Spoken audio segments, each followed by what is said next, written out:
I spent So I've been 34 using this app years for a while believing that if now, I just and kept my head honestly, down it's and made worked hard things enough, so much my easier family with the would kids. finally see me.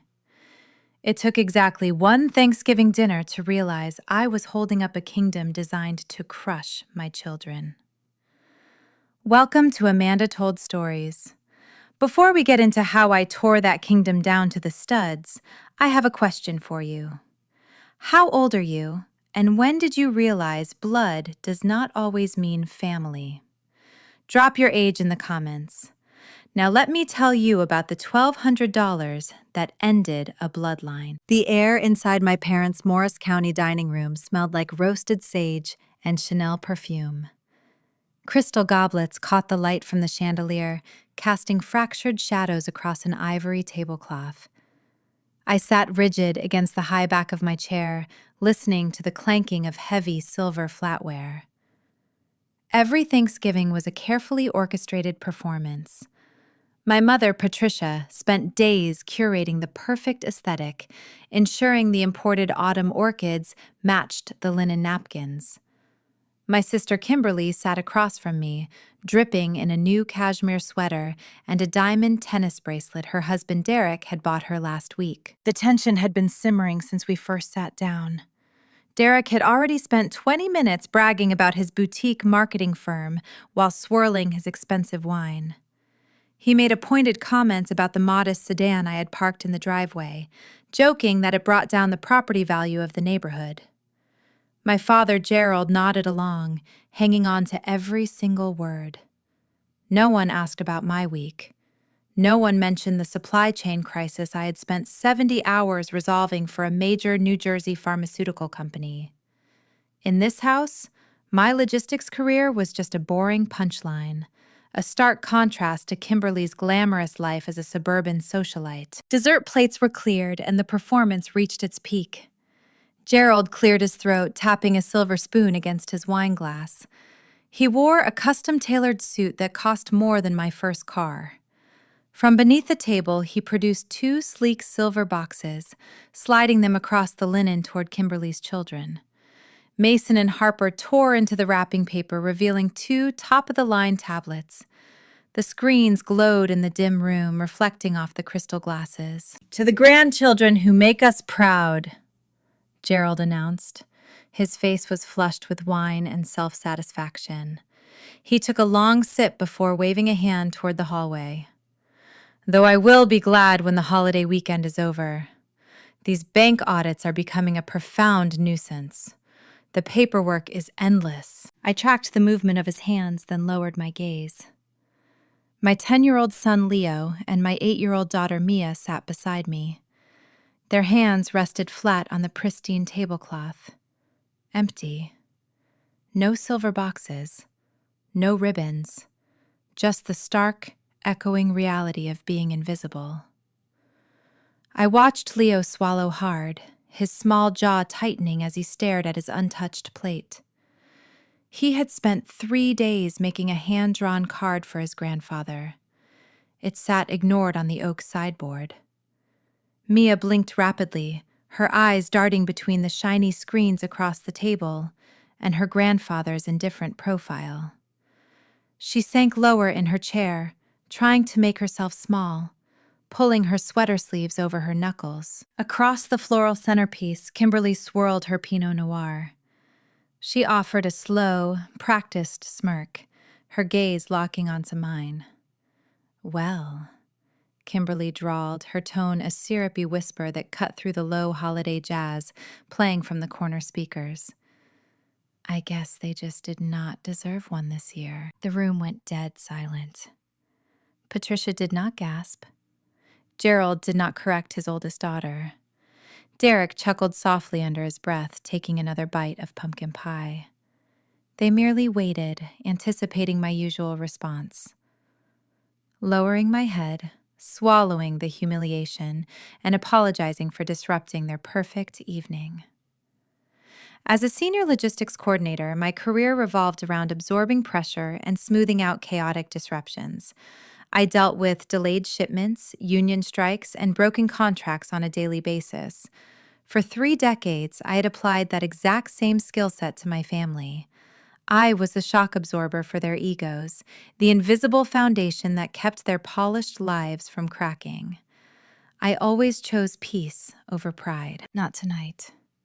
The heat drained from my chest, leaving something cold and clinical in its wake. My pulse slowed down. The ringing in my ears faded, leaving behind a sharp, terrifying clarity. I looked at Kimberly's smug face. I looked at Gerald's dismissive posture. I looked at the tears pooling in my daughter's eyes. The unspoken rule in this house was that my children and I were second-class citizens, tolerated only because I never asked for a seat at the head of the table. In my line of work, when a supply chain becomes toxic and inefficient, you cut it off. I did not scream. I did not cry. The muscles in my neck stayed perfectly still. Throwing a tantrum would only give them the satisfaction of calling me hysterical. Instead, I calmly picked up my linen napkin, folded it into a neat square, and placed it next to my fork. The fabric landed with a soft thud that somehow felt louder than a shout. "Come on, guys," I murmured, my voice clinical and even. "Time to go." Leo slid out of his chair instantly, relief washing over his young face. I helped Mia slip her arms into her wool coat, buttoning it up to her chin. The rest of the table watched in breathless silence. They were paralyzed by the sheer absence of my usual compliance. Patricia opened her mouth, letting out a confused, sputtering sound. Kimberly sat frozen, her wine glass hovering inches from her lips. The smirk had melted off her face, replaced by a flicker of genuine uncertainty. I guided my children out of the dining room and into the grand foyer. My heels clicked against the marble tile, echoing through the vaulted ceiling. Pausing at the mahogany console table near the entrance, I reached into my purse and retrieved my keychain. My thumb caught the edge of the brass spare house key I had carried since high school. The key I used to water their plants, feed their dogs, and check their mail whenever they jetted off to Europe. With a sharp twist, I unclipped it from the metal ring. I let it drop. The brass struck the polished wood with a definitive ringing clatter. It was the sound of a gatekeeper abandoning her post. Patricia leaned out of the dining room archway, her eyes widening at the sight of the key sitting on the table. I opened the front door, ushering Leo and Mia out into the crisp November air. The wind off the Atlantic whipped through the bare suburban trees, carrying the faint scent of salt and turning leaves. I stepped onto the porch and pulled the heavy oak door shut behind me. The latch clicked into place, severing 34 years of quiet submission. I did not look back at the glowing windows. The war had officially begun. The drive through the dark New Jersey suburbs felt like moving underwater. The streetlights washed over the windshield in rhythmic golden flashes, illuminating the heavy silence inside my modest sedan. I steered the car away from the sprawling, gated estates of Morris County, heading toward the humbler, middle-class subdivisions where we lived. The heater hummed softly, fighting the bitter November chill, but the cold from that dining room lingered deep in my bones. I gripped the leather steering wheel until my knuckles ached. My mind raced, replaying the image of the silver tablets, the smirk on Kimberly's face, the blank, empty hands of my children. I glanced up at the rearview mirror. The ambient light from a passing strip mall illuminated the back seat. Leo sat rigidly upright, staring out the passenger window into the blackness. His small hand was wrapped tight around Mia's fingers, acting as a human shield. She looked tiny, fragile, swallowed by her oversized wool coat. She sniffled softly, rubbing her nose against her sleeve. Then, her voice broke the suffocating quiet. "Mommy, were we bad?" That tiny, broken question hit my chest with the force of a freight train. My breath caught in my throat. The lifelong conditioning, the endless instinct to pacify my parents, to shrink myself, to maintain the peace, cracked and shattered in a single heartbeat. I pulled the car onto the shoulder of the empty road, shifting the gear into park. The hazard lights blinked, casting a rhythmic orange glow across the dashboard. I unbuckled my seatbelt and turned around to face the back seat. "No, sweetie," I whispered, leaning over the center console to touch her knee. "You were perfect. You are always perfect. Both of you. The problem is not you. The problem is them." Leo turned his head, his dark eyes searching mine in the shadows. "Why does Grandpa hate us?" "He does not hate you, Leo. He just does not know how to love people who do not buy his affection," I said. "And we do not need that kind of love anyway." I turned back to the steering wheel, putting the car in drive and pulling back onto the road. Staring at the yellow lines stretching out in the headlights, the lingering internal conflict that had plagued my entire adult life simply evaporated. A vivid memory washed over me, pushing the Thanksgiving disaster aside. It was a rainy Tuesday afternoon 11 years ago. I was 23 years old, sitting in a sterile, windowless bank office in downtown Newark. I was barely out of college, wearing an ill-fitting blazer I bought on clearance, trying to negotiate with seasoned bankers who looked at me like a lost intern. The fluorescent panels buzzed overhead, smelling of stale coffee and fresh printer ink.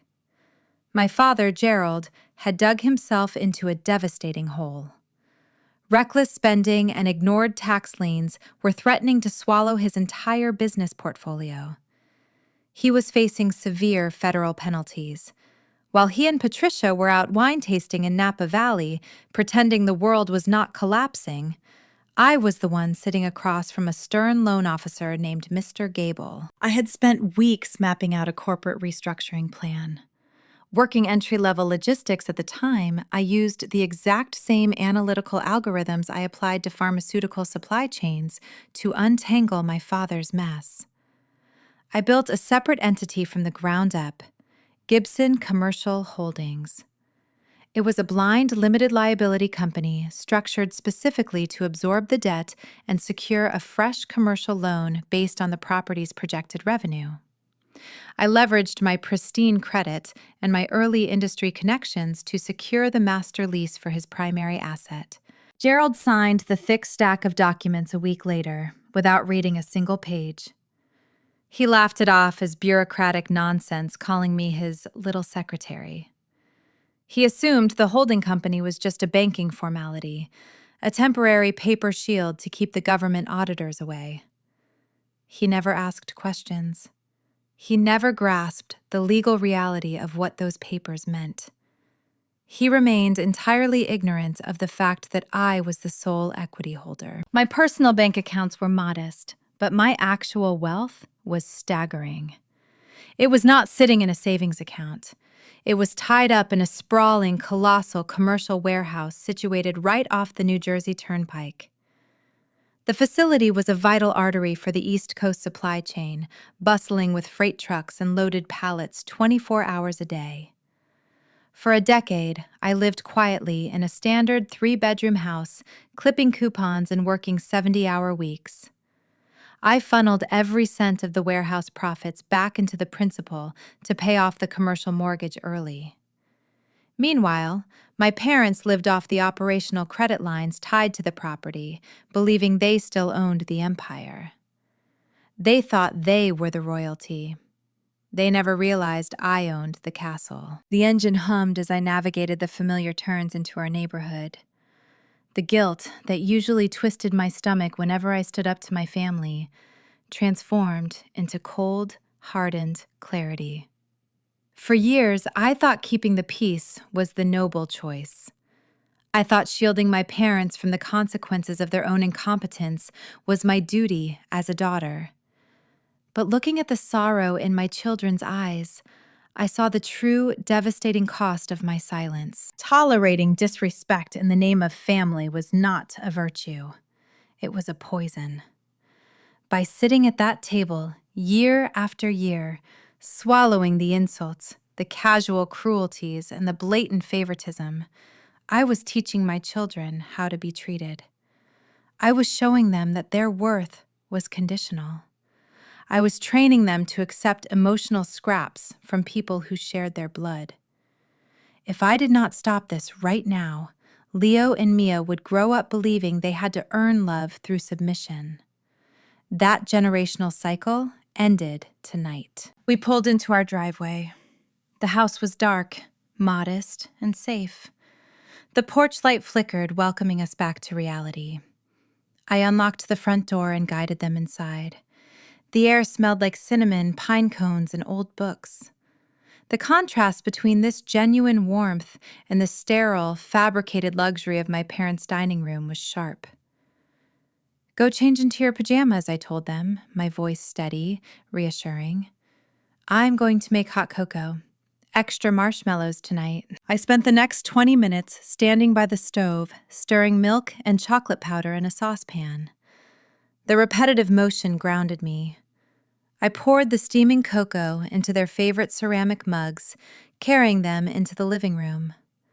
I sat on the rug with them, watching the tension slowly leave their small shoulders as they sipped the warm drink. We watched a cartoon, laughed at the silly jokes, and reclaimed our evening. I made sure they felt safe, seen, and cherished. Once they were settled and tucked into their beds, I walked back downstairs into the quiet kitchen. I sat at the granite island and pulled my laptop from my work bag.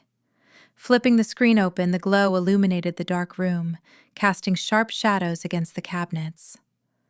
My fingers hovered over the keyboard for a fraction of a second, feeling the smooth, cool plastic of the keys before I began to type. I navigated to the secure portal for Gibson Commercial Holdings.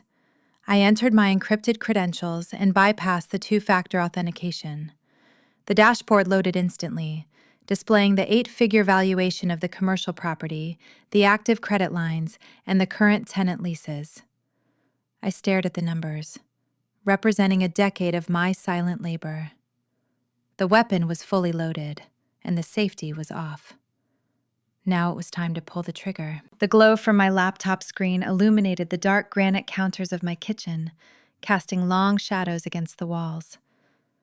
The house was quiet, save for the rhythmic hum of the refrigerator. I picked up my phone. The family group chat was currently silent. They were probably still sitting around that lavish dining table, digesting their expensive wine and congratulating themselves on putting me in my place. I tapped the screen, bringing up the keyboard. My fingers hovered over the glass surface for a fraction of a second. I was about to sever a knot I had spent my entire existence trying to untangle. I typed 3 short sentences. "Do not invite us again. We are not your punchline. Your present is coming soon."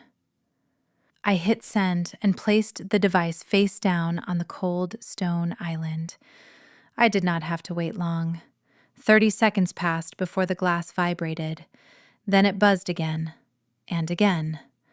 A rapid, frantic drumbeat against the countertop. I flipped the phone over, watching the notifications stack up in real time. My mother's name appeared first. Her response arrived bathed in practiced martyrdom. "How could you ruin a holiday like this, Bridget, after everything we have provided for you? You are tearing this family apart over a petty misunderstanding." My father followed immediately. His message was short and dripping with his usual dismissive authority. "Stop being so dramatic, Bridget. You are overreacting as usual. Apologize to your sister and grow up." I read the words, feeling a strange sense of detachment. A year ago, those texts would have triggered a panic attack. I would have drafted a dozen apologies trying to smooth over the edges of their discontent. Tonight, the words just looked like pathetic strings of digital code. They held no power. Before I could set the device down, the screen shifted. An incoming call replaced the text thread. The caller ID displayed Derek's name. Kimberly's husband possessed the unearned confidence of a man who had never faced a real consequence.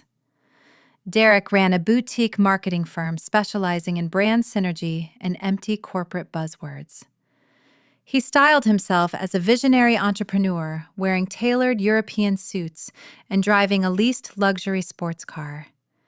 He loved to hold court at family gatherings, offering unsolicited financial advice and speaking to me as if I were a slow child. The profound irony of Derek's existence was something only I knew.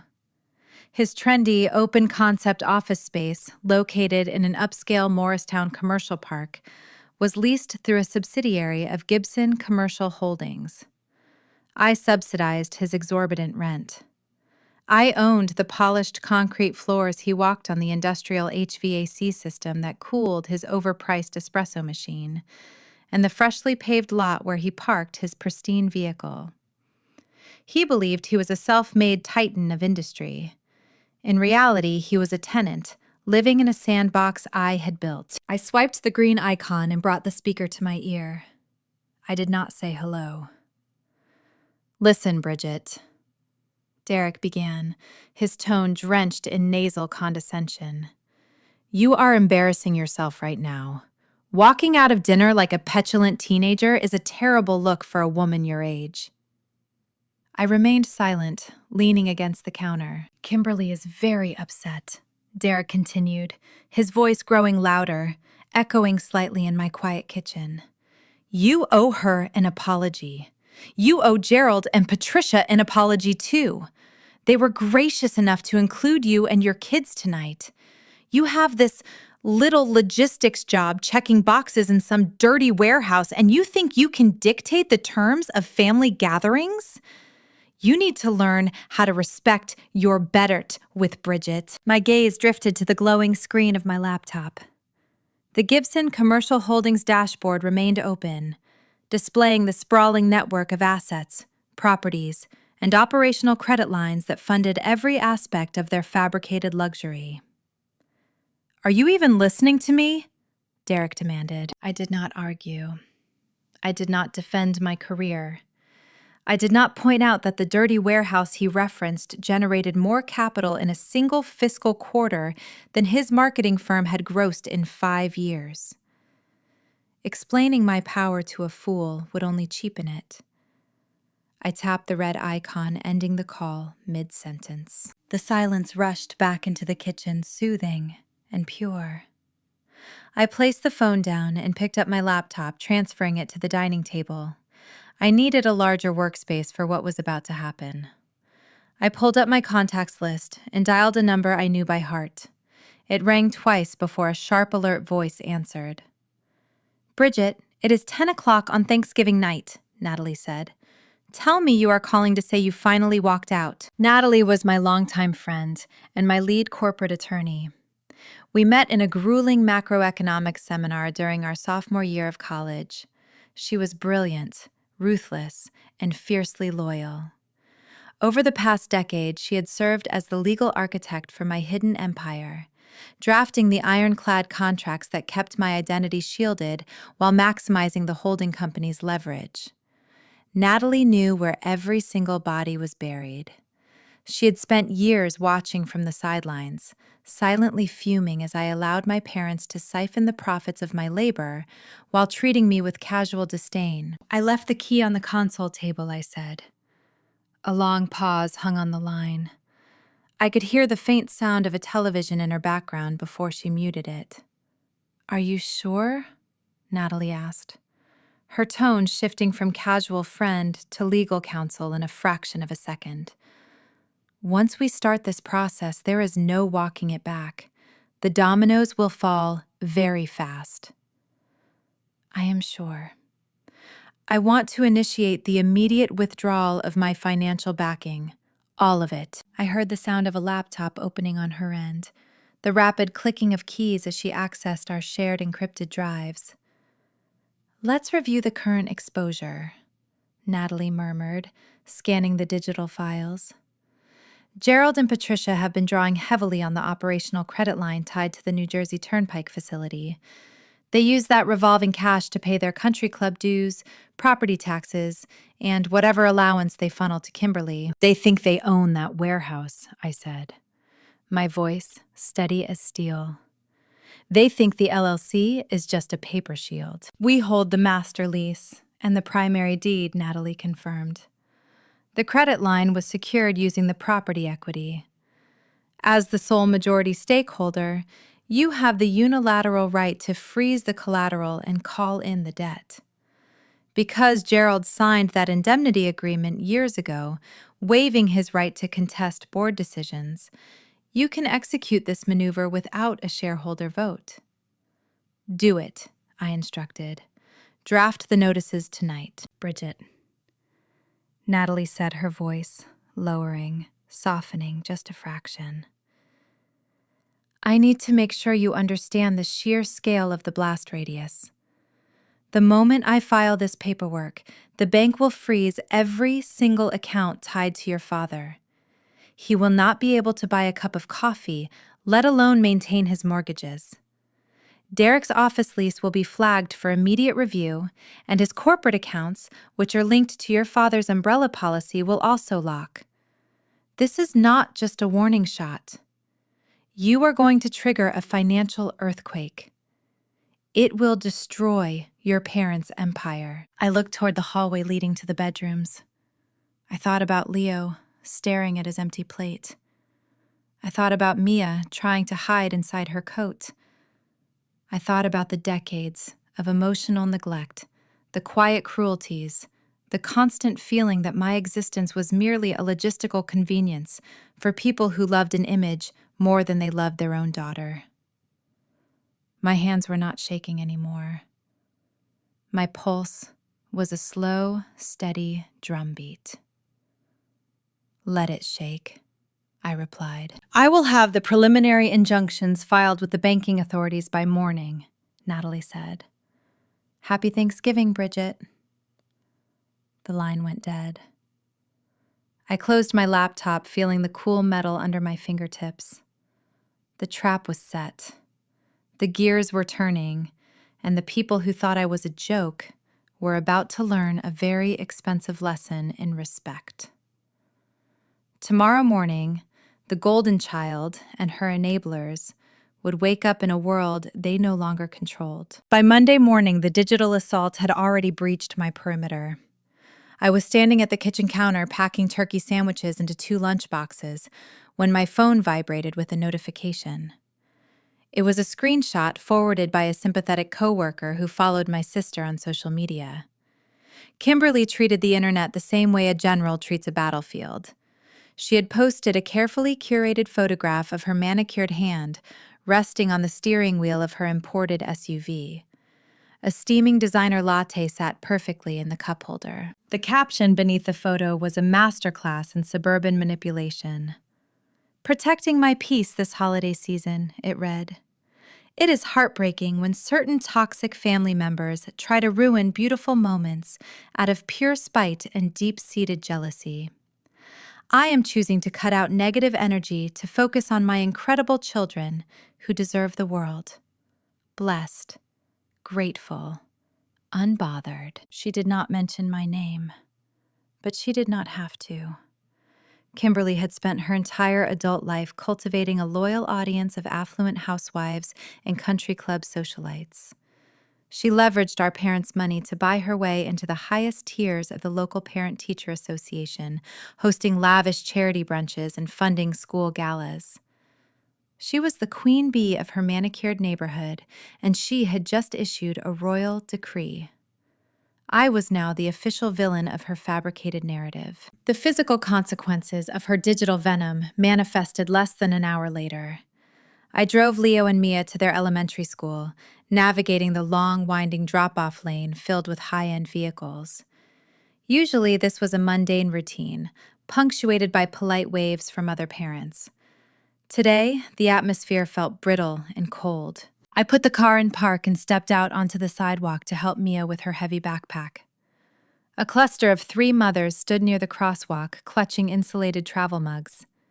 I recognized them instantly from Kimberly's frequent cocktail parties. As I walked around the hood of my sedan, the women fell dead silent.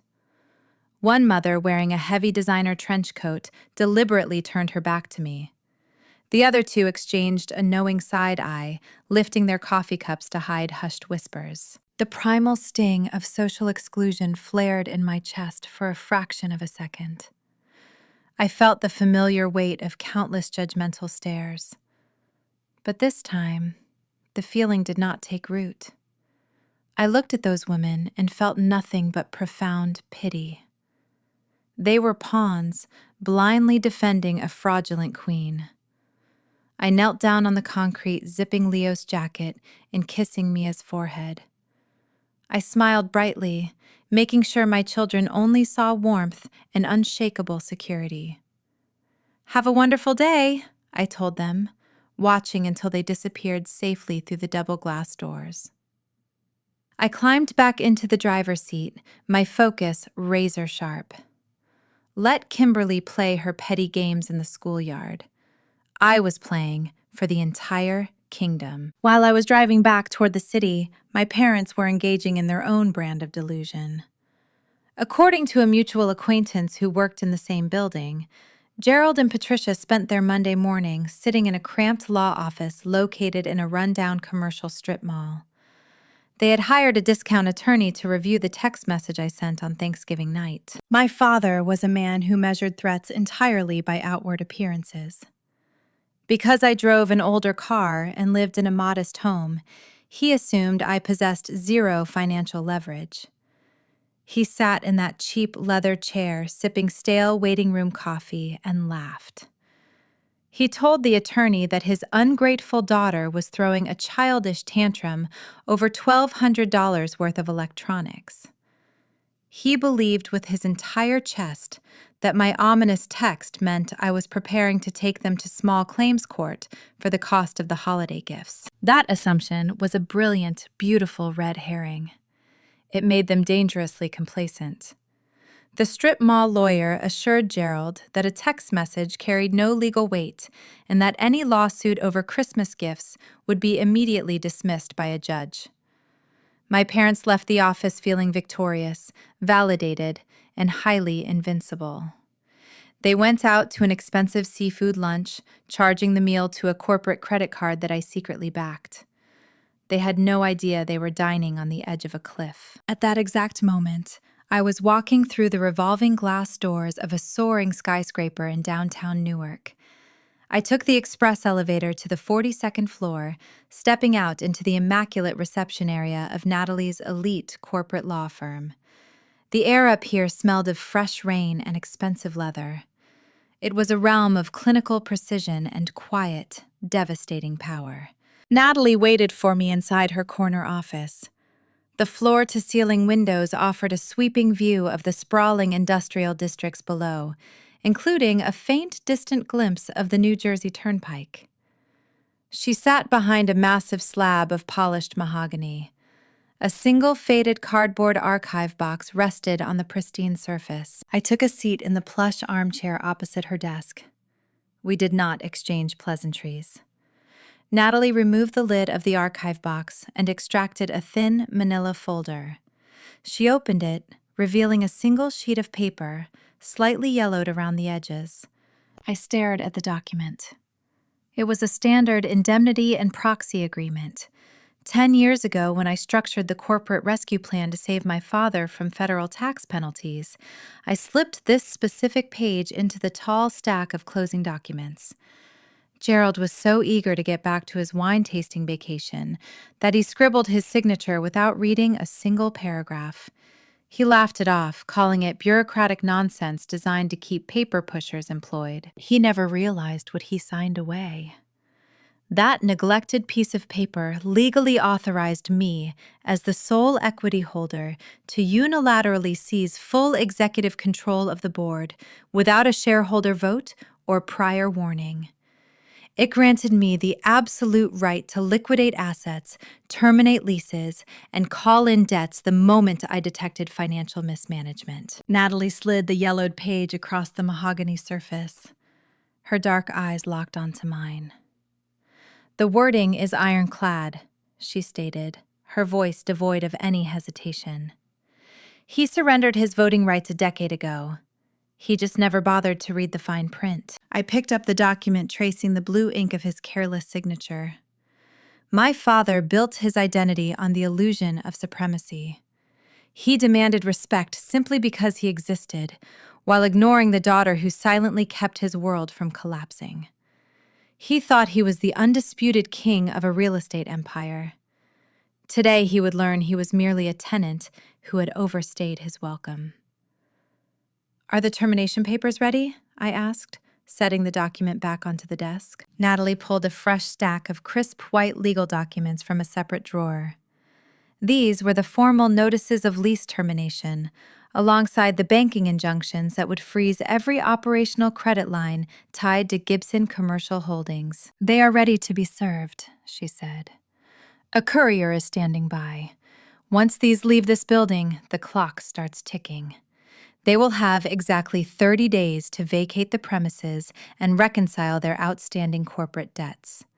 Considering their current spending habits, they will be insolvent by Friday." I looked out the soaring window, gazing down at the highways pulsing with commercial trucks. My logistics background taught me that the most efficient way to stop a corrupt machine is to cut the power source entirely. "Serve them," I said. Natalie nodded, picking up her desk phone to summon the courier. The gears of justice began to turn, grinding forward with ruthless mechanical efficiency. The golden child was busy curating her online victimhood, while my parents celebrated their imaginary legal victory over seafood. None of them knew that a simple manila folder on the 42nd floor had just erased their entire reality. The certified mail arrived at the sprawling Morris County estate exactly at noon on Tuesday. I knew the precise delivery time because the tracking notification chimed on my mobile device while I was reviewing a freight manifest at my desk.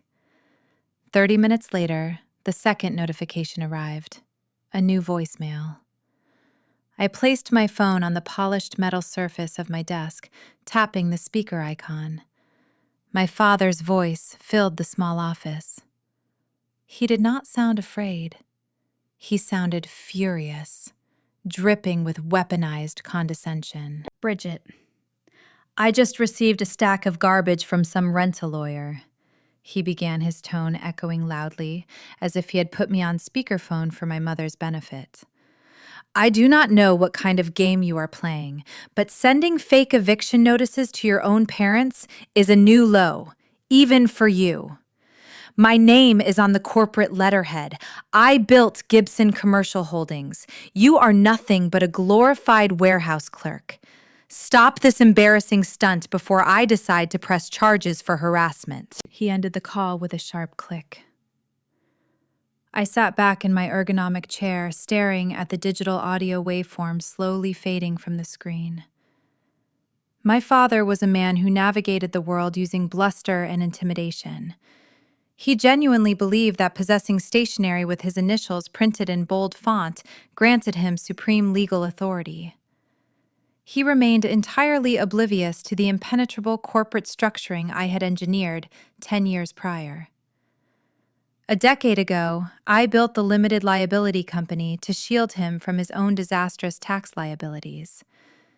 He never understood the paperwork he signed. He just saw his name on the door and assumed the kingdom was his. He thought he was untouchable. He was about to discover he was merely a guest. That afternoon, I left my logistics facility and drove back to the soaring glass high-rise in downtown Newark. The elevator whisked me up to the 42nd floor, where Natalie waited in a secure conference room. The heavy oak table was covered in thick binders, printed financial ledgers, and glowing digital tablets. We were not just severing a lease today. We were conducting a forensic audit of my parents' spending over the last 5 years. As a logistics coordinator, my brain processes information in terms of supply chains, input and output efficiency, and waste. I approached my family financial records with the exact same clinical detachment. I poured a glass of iced water, taking a seat next to Natalie. She slid a thick bound report across the table. Her expression was grim, tight around the edges. "I pulled the bank records from the secondary accounts," Natalie said, pointing a manicured finger at a highlighted column of numbers. They have not just been spending the profits, Bridget. They have been illegally leveraging the warehouse equity to secure exorbitant revolving credit lines. I opened the ledger, flipping through the pages.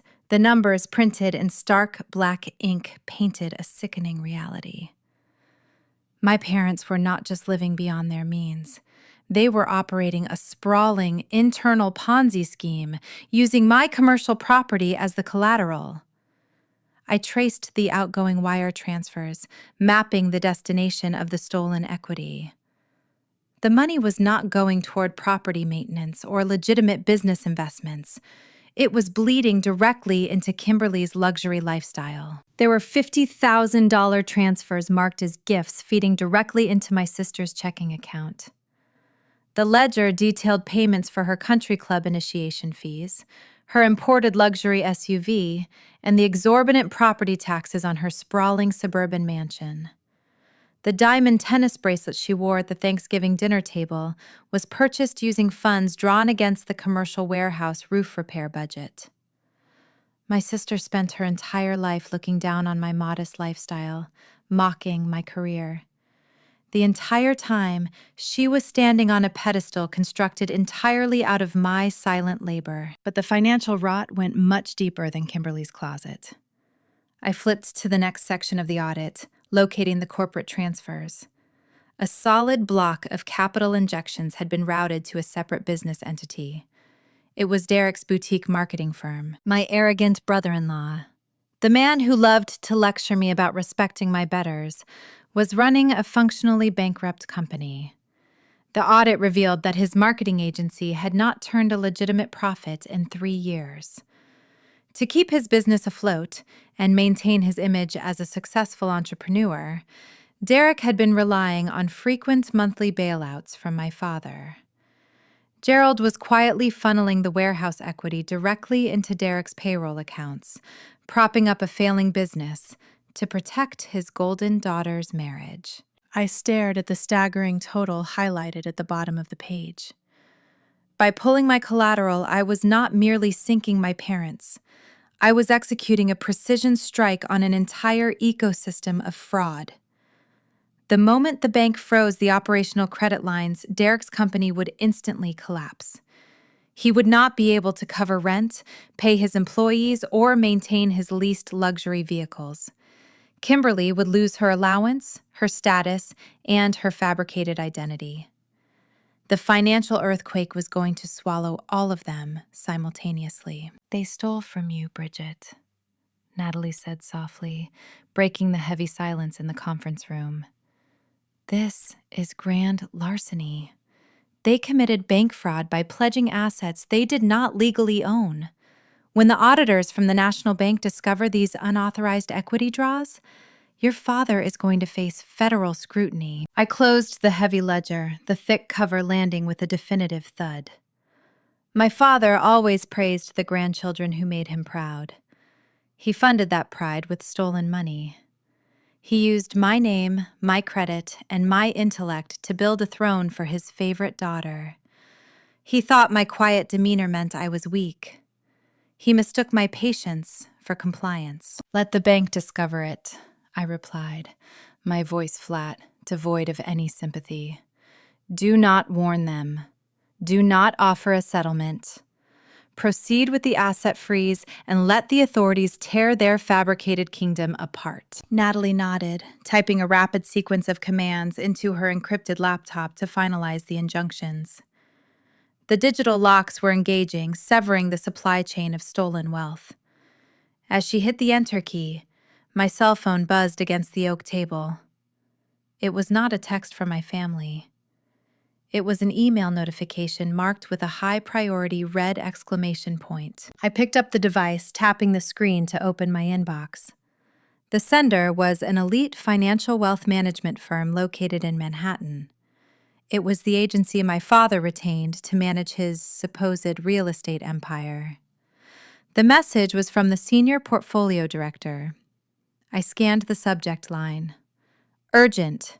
Regarding Gibson Commercial Holdings ownership structure." The body of the email was brief, lacking the usual polished corporate pleasantries. The wealth manager had finally received the legal notices served by Natalie. He had pulled the actual master deeds and reviewed the original LLC documentation from 10 years ago. The illusion had shattered inside his Manhattan office. He realized that the man he had been calling the boss was just a figurehead, and the silent majority stakeholder holding all the cards was the invisible daughter. "Dear Ms. Gibson," the email read, "we have just received the lease termination filings. There appears to be a catastrophic situation developing regarding the equity lines tied to your family accounts. We desperately request an emergency meeting with you tomorrow morning. We need to stop the bleeding before the market opens." I locked my phone screen, plunging the display into darkness. The portfolio director sounded terrified. He knew his firm had authorized millions in loans against a property my father did not truly control. The liability was staggering, and he was begging me for a lifeline. I slipped the device into my pocket, grabbing my coat from the back of the chair. The bleeding was not going to stop. It was only just beginning. I deleted the frantic message from the Manhattan portfolio director without a single second of hesitation. I did not owe a panicked executive a lifeline. My finger struck the delete key, sending his desperate plea into the digital abyss. I reached for my desk phone and dialed Natalie's direct line, instructing her to finalize the asset freeze across all platforms. The digital guillotine dropped. Every financial artery that kept my family insulated from reality was instantly severed. I leaned back in my ergonomic office chair, listening to the low, steady hum of the servers down the hall. In the supply chain industry, when a toxic vendor threatens the structural integrity of the entire network, you cut them off. You do not negotiate with a parasite. You eliminate the exposure. The fallout materialized much faster than I anticipated. As the primary equity holder, all banking alerts routed directly to my encrypted corporate dashboard. Just before 3 o'clock, a scarlet warning banner flashed across my monitor. A payroll draw, originating from Derek's boutique marketing firm, had been declined due to insufficient capital. The system blocked the transaction, protecting the remaining assets, but the notification contained a secondary anomaly. An automated flag generated by the National Fraud Division sat attached to his banking profile. I clicked the secure link, opening a scanned document of a recent commercial loan application. The forensic audit had already exposed Gerald's direct transfers to my brother-in-law. However, this new document uncovered a much darker secret buried beneath their country club facades. The dates on the ledger told a pathetic story. Gerald had secretly cut Derek off 6 months ago. My father, whose own liquidity was drying up rapidly, severed the marketing agency's monthly bailout to hide his looming insolvency from my mother. Derek was left suffocating under the weight of his exorbitant office lease, his bloated payroll, and his luxury car payments. His boutique agency produced zero tangible value, relying entirely on networking lunches and fabricated prestige. Desperate to maintain his image as a self-made titan, Derek made a fatal miscalculation. He forged my father's signature on a secondary loan agreement pledging the New Jersey facility equity as collateral. Derek assumed the deep well of funds would cover his theft before anyone noticed. He banked on my father's notorious habit of ignoring tedious financial statements. But with my sudden asset lock, his counterfeit loan slammed into an impenetrable wall, exposing the forged documents directly to the federal underwriters. Derek's house of cards was currently collapsing on top of him, and the bank now possessed undeniable proof of his felony. I closed my laptop, sliding it into my leather tote bag. The business day was ending, and it was time for the afternoon school run. I drove toward the elementary school, navigating the familiar tree-lined suburban avenues. The sky was overcast, a blanket of flat, gray clouds pressing down on the bare oak branches. I pulled into the pickup line, parking my sedan near the front crosswalk. The usual crowd of affluent parents clustered on the sidewalks, holding insulated travel mugs and chatting about upcoming winter galas. These were the exact same women who had given me the cold shoulder yesterday morning, loyal subjects of Kimberly's fabricated social kingdom.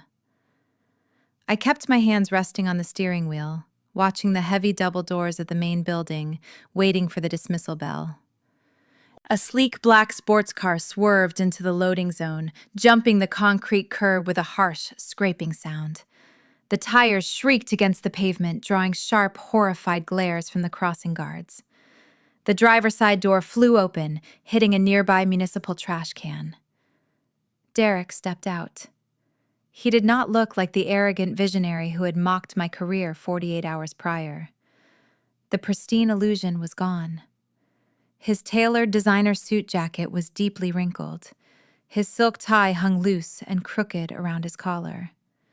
His face was flushed, pale, and slick, with a layer of panicked sweat. He scanned the line of waiting vehicles, spotting my sedan. He marched through the crowd, shoving past a bewildered mother in a beige trench coat. She stumbled, dropping her coffee cup onto the pavement, but Derek did not even pause to apologize. He stormed right up to the hood of my car, raising both hands into the air. He slammed his palms flat against the metal. The loud, heavy thud echoed across the pickup line, silencing the surrounding chatter instantly. I remained seated behind the steering wheel, watching him through the safety of the windshield. My pulse remained remarkably steady. He lunged toward my driver's side door, grabbing the handle and yanking hard.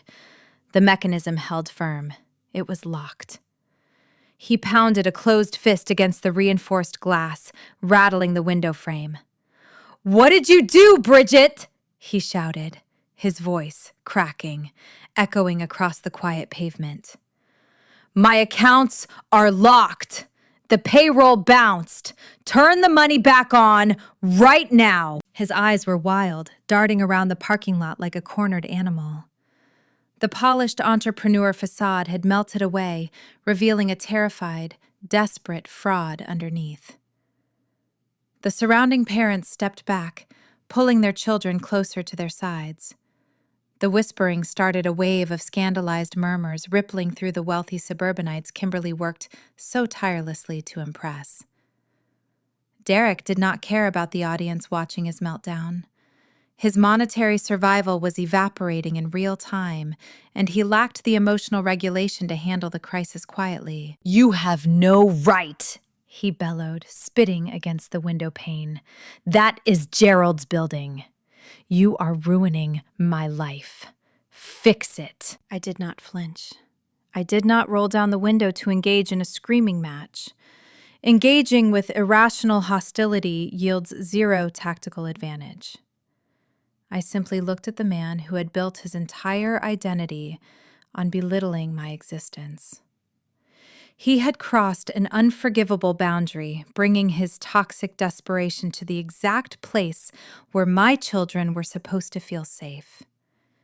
He was turning their schoolyard into a theater for his own financial ruin. I pressed the central lock button on the driver door armrest, ensuring every single entry point remained secured. Maintaining unbroken eye contact with my unhinged brother-in-law, I reached into my wool coat pocket and retrieved my cell phone. His breathing was heavy, fogging up the glass separating us. I dialed 3 digits. The emergency dispatcher answered on the first ring. I kept my tone calm, clinical, and remarkably steady, refusing to give him the satisfaction of seeing me afraid. "Hello, I need an officer dispatched to the elementary school immediately," I stated into the receiver. "There is a hostile individual attacking my vehicle in the primary loading zone." I recited the exact street address. Through the glass, I watched Derek's face twist from blind rage into a dawning cold terror. His chest stopped heaving for a fraction of a second. He realized I was not calling my father to negotiate a surrender. I was not calling Kimberly to smooth things over. I was calling the police. He looked around, noticing the dozens of affluent mothers holding their phones recording the entire humiliating spectacle. The snare had pulled tight, and he had walked right into the trap. The patrol car arrived at the elementary school loading zone in less than 4 minutes. Derek saw the flashing red and blue lights reflecting off the polished hood of his car, and his false bravado evaporated into the freezing afternoon air. He scrambled back into his leased vehicle, tires spinning fiercely against the pavement as he sped away before the officer could even put his cruiser in park. I gave my statement to the responding officer, providing the license plate number and a clinical description of his unhinged, erratic behavior. I did not return to the logistics facility after the interview. Instead, I drove straight to the municipal courthouse. Filing a restraining order against a relative changes the fundamental fabric of your existence. It pulls the conflict out from the shadows of private family dysfunction and cements it into the permanent public record. I sat on a hard wooden bench in the sterile, brightly lit clerk office, filling out the sworn affidavit. The pen felt heavy in my hand, but my handwriting remained perfectly steady. I documented the physical intimidation, the screaming, and the direct threat to my safety in front of a school zone filled with children. The legal system operates on cold, hard facts, lacking any space for emotional manipulation or suburban gaslighting. The presiding judge reviewed my sworn statement and granted the temporary protective order before the courthouse closed for the day. The timing of the legal service was a masterpiece of accidental justice. Kimberly was hosting her highly anticipated winter charity luncheon that exact afternoon. She had spent months securing the grand ballroom at the Morris County Country Club, curating the guest list to include the most influential residents in our district. This was the pinnacle of her social calendar, an event designed specifically to elevate her status among the wealthy elite.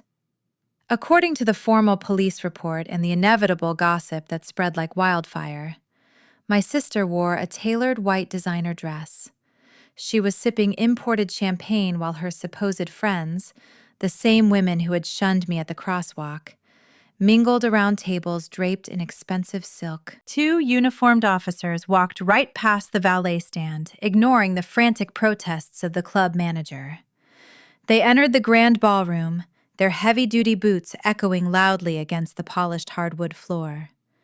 The low murmur of polite conversation died instantly, replacing the jazz music with a suffocating silence.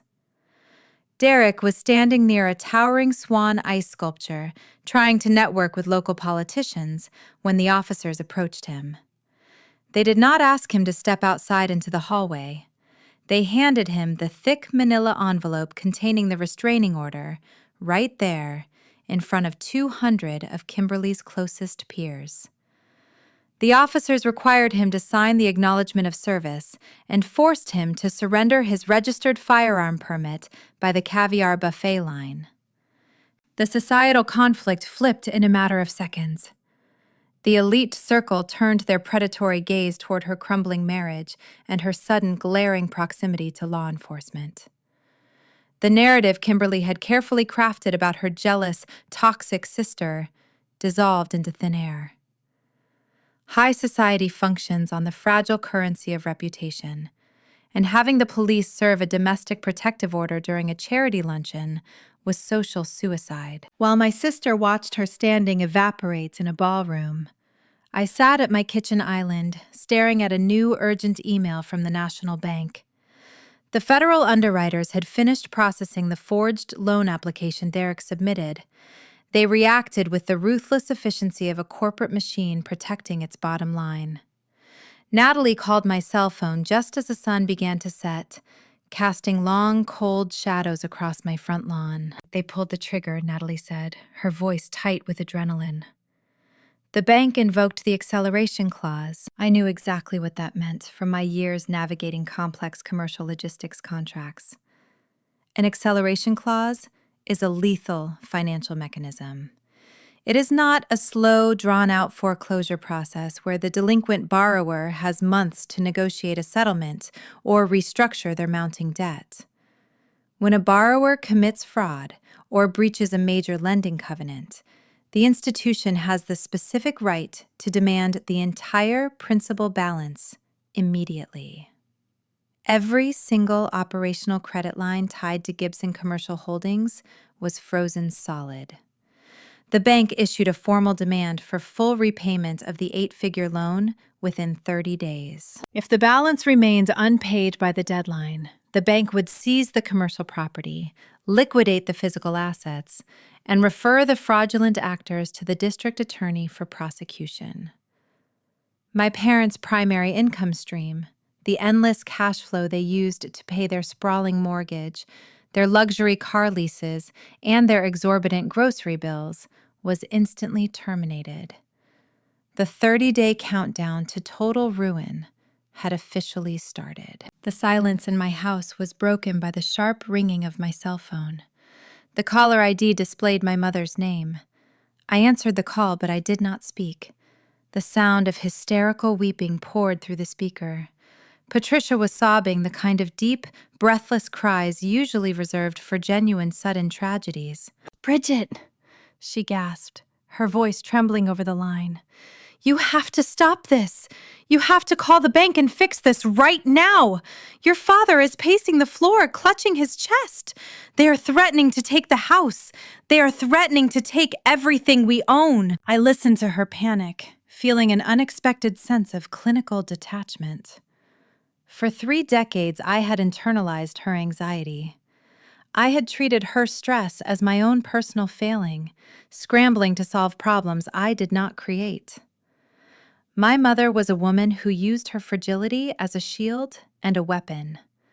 She conditioned me to believe that holding her accountable was an act of profound cruelty. "Bridget, please," Patricia pleaded, her tone shifting from sheer panic to thick, heavy guilt. "How could you do this to us? After everything we have done for you. We gave you a beautiful childhood.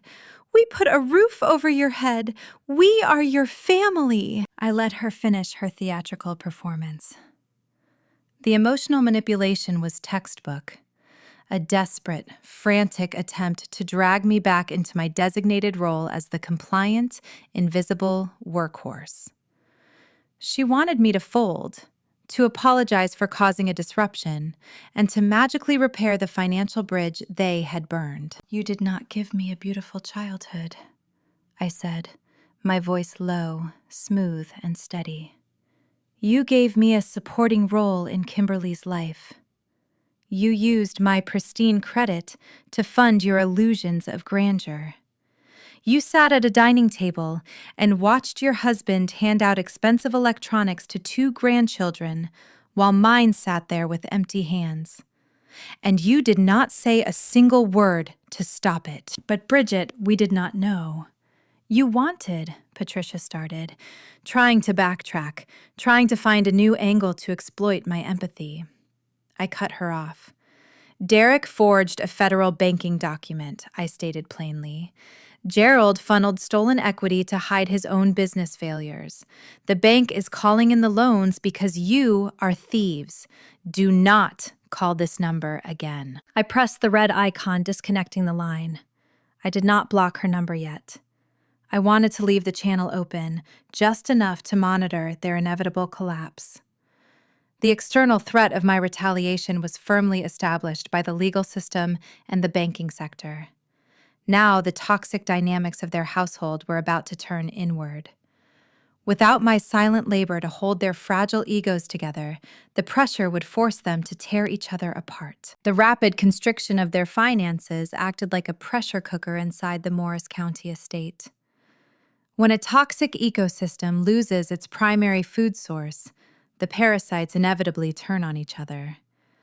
I monitored the implosion from the safety of my kitchen, using the encrypted portal that tracked all banking activity tied to Gibson Commercial Holdings. The digital footprint told a story of sheer, mounting panic. I watched a series of denied transaction alerts flash across my screen in real time. Gerald was frantically attempting to liquidate a shared investment portfolio to generate liquid cash, but the federal freeze locked every single asset.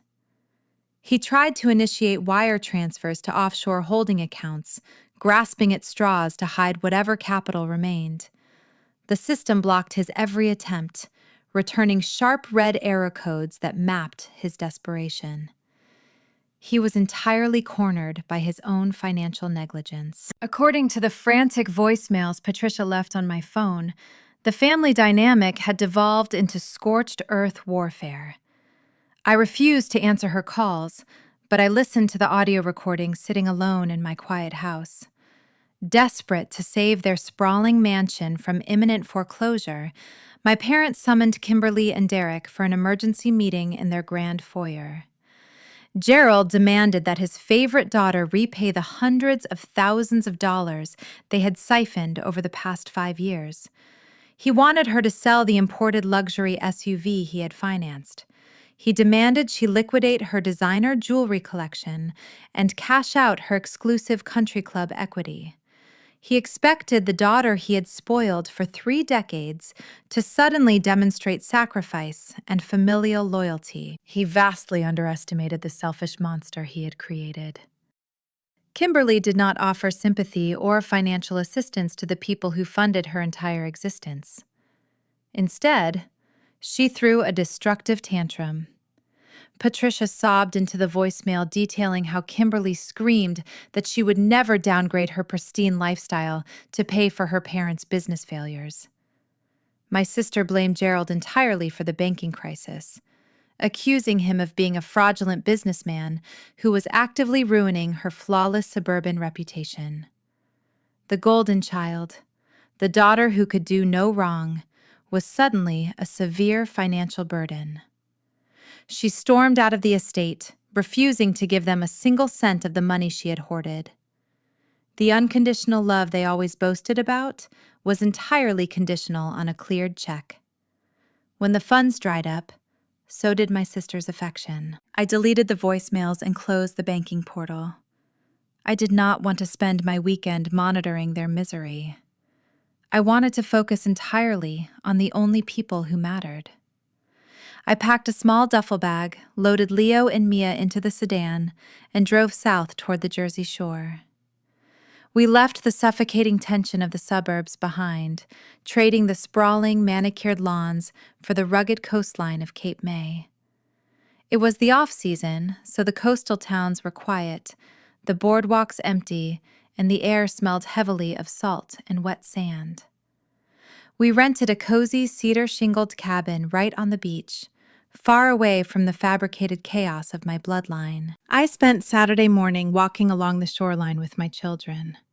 The gray Atlantic waves crashed against the packed sand, creating a soothing, rhythmic roar that drowned out the toxic noise of the past week. Leo chased a flock of seagulls, waving a piece of smooth driftwood like a sword, while Mia collected sea glass, stuffing the colorful, frosted fragments into her coat pockets. I watched them run and laugh, their faces flushed with cold ocean air and genuine, unguarded happiness. I was building healthy memories, reinforcing the primary motivation behind my ruthless actions. I was not destroying my family out of blind malice or petty revenge.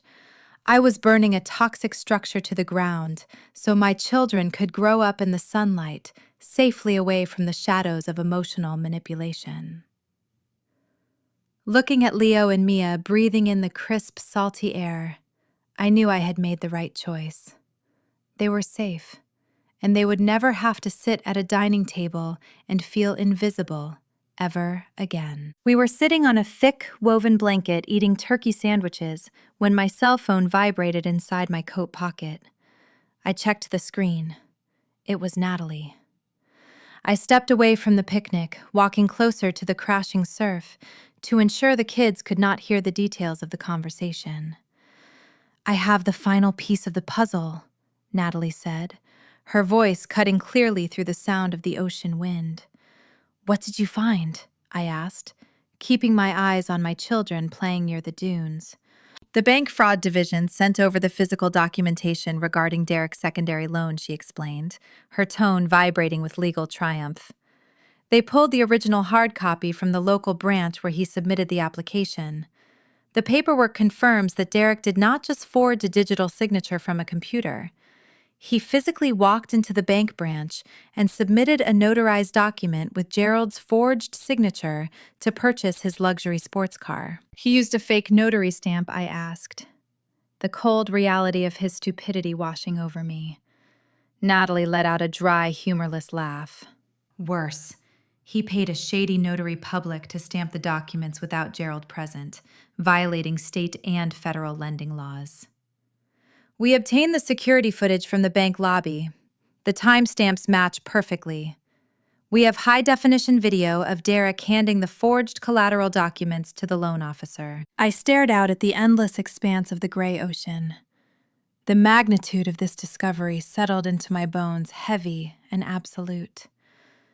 Until this exact moment, the banking crisis was a civil matter involving frozen accounts, terminated leases, and foreclosed commercial properties. It was a brutal financial ruin, but it was contained within civil litigation. But physical forgery, submitted in person to a federally insured institution, elevated the conflict into a different stratosphere. Derek had committed wire fraud and bank fraud. The federal sentencing guidelines for those crimes carried mandatory minimums that would erase his future. I held the phone to my ear, processing the immense leverage I now possessed. I realized I held the definitive power to send my arrogant brother-in-law to federal prison. The man who mocked my logistics career, who told me to respect my betters, who screamed at my car window in a school parking lot, had handed me the exact weapon required to end his freedom. I did not just have the ability to bankrupt him anymore. I had the ability to incarcerate him and strip away everything he valued. Send the evidence file to my encrypted drive, I told Natalie, my voice dropping to a low, clinical whisper. Are you going to submit it directly to the authorities? She asked, sounding genuinely curious about my next tactical maneuver. You have enough evidence to trigger an immediate indictment. Let me review the footage first, I replied. I want to see his face when he committed the crime. I ended the call and slipped the phone back into my pocket. I turned around and walked back to the blanket, sitting down next to my children. The ocean breeze whipped through my hair, pulling the lingering tension from my shoulders. The trap was fully loaded, and the steel jaws were ready to snap shut. The only decision left was determining exactly when to pull the lever. I watched Mia hold up a piece of green sea glass, examining it against the pale winter sun. It was beautiful, sharp, and formed entirely by enduring immense pressure and turbulent waves. I understood exactly how that felt. The storm had battered me for 34 years, but I had finally washed ashore unbroken. Sitting on the thick woven blanket at the Cape May beach, the video file on my encrypted drive felt heavy, like a loaded weapon resting in the palm of my hand. I pressed play on my secure portal. The high-definition security footage showed Derek strutting into the bank branch, handing over the forged papers, and flashing his trademark arrogant smile at the loan officer. I possessed the power to destroy him on a deeply personal level.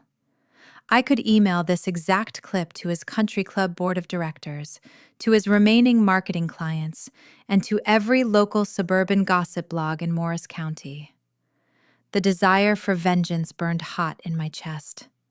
For a fleeting minute, I wanted him to suffer a slow, agonizing public social death. But then I looked up.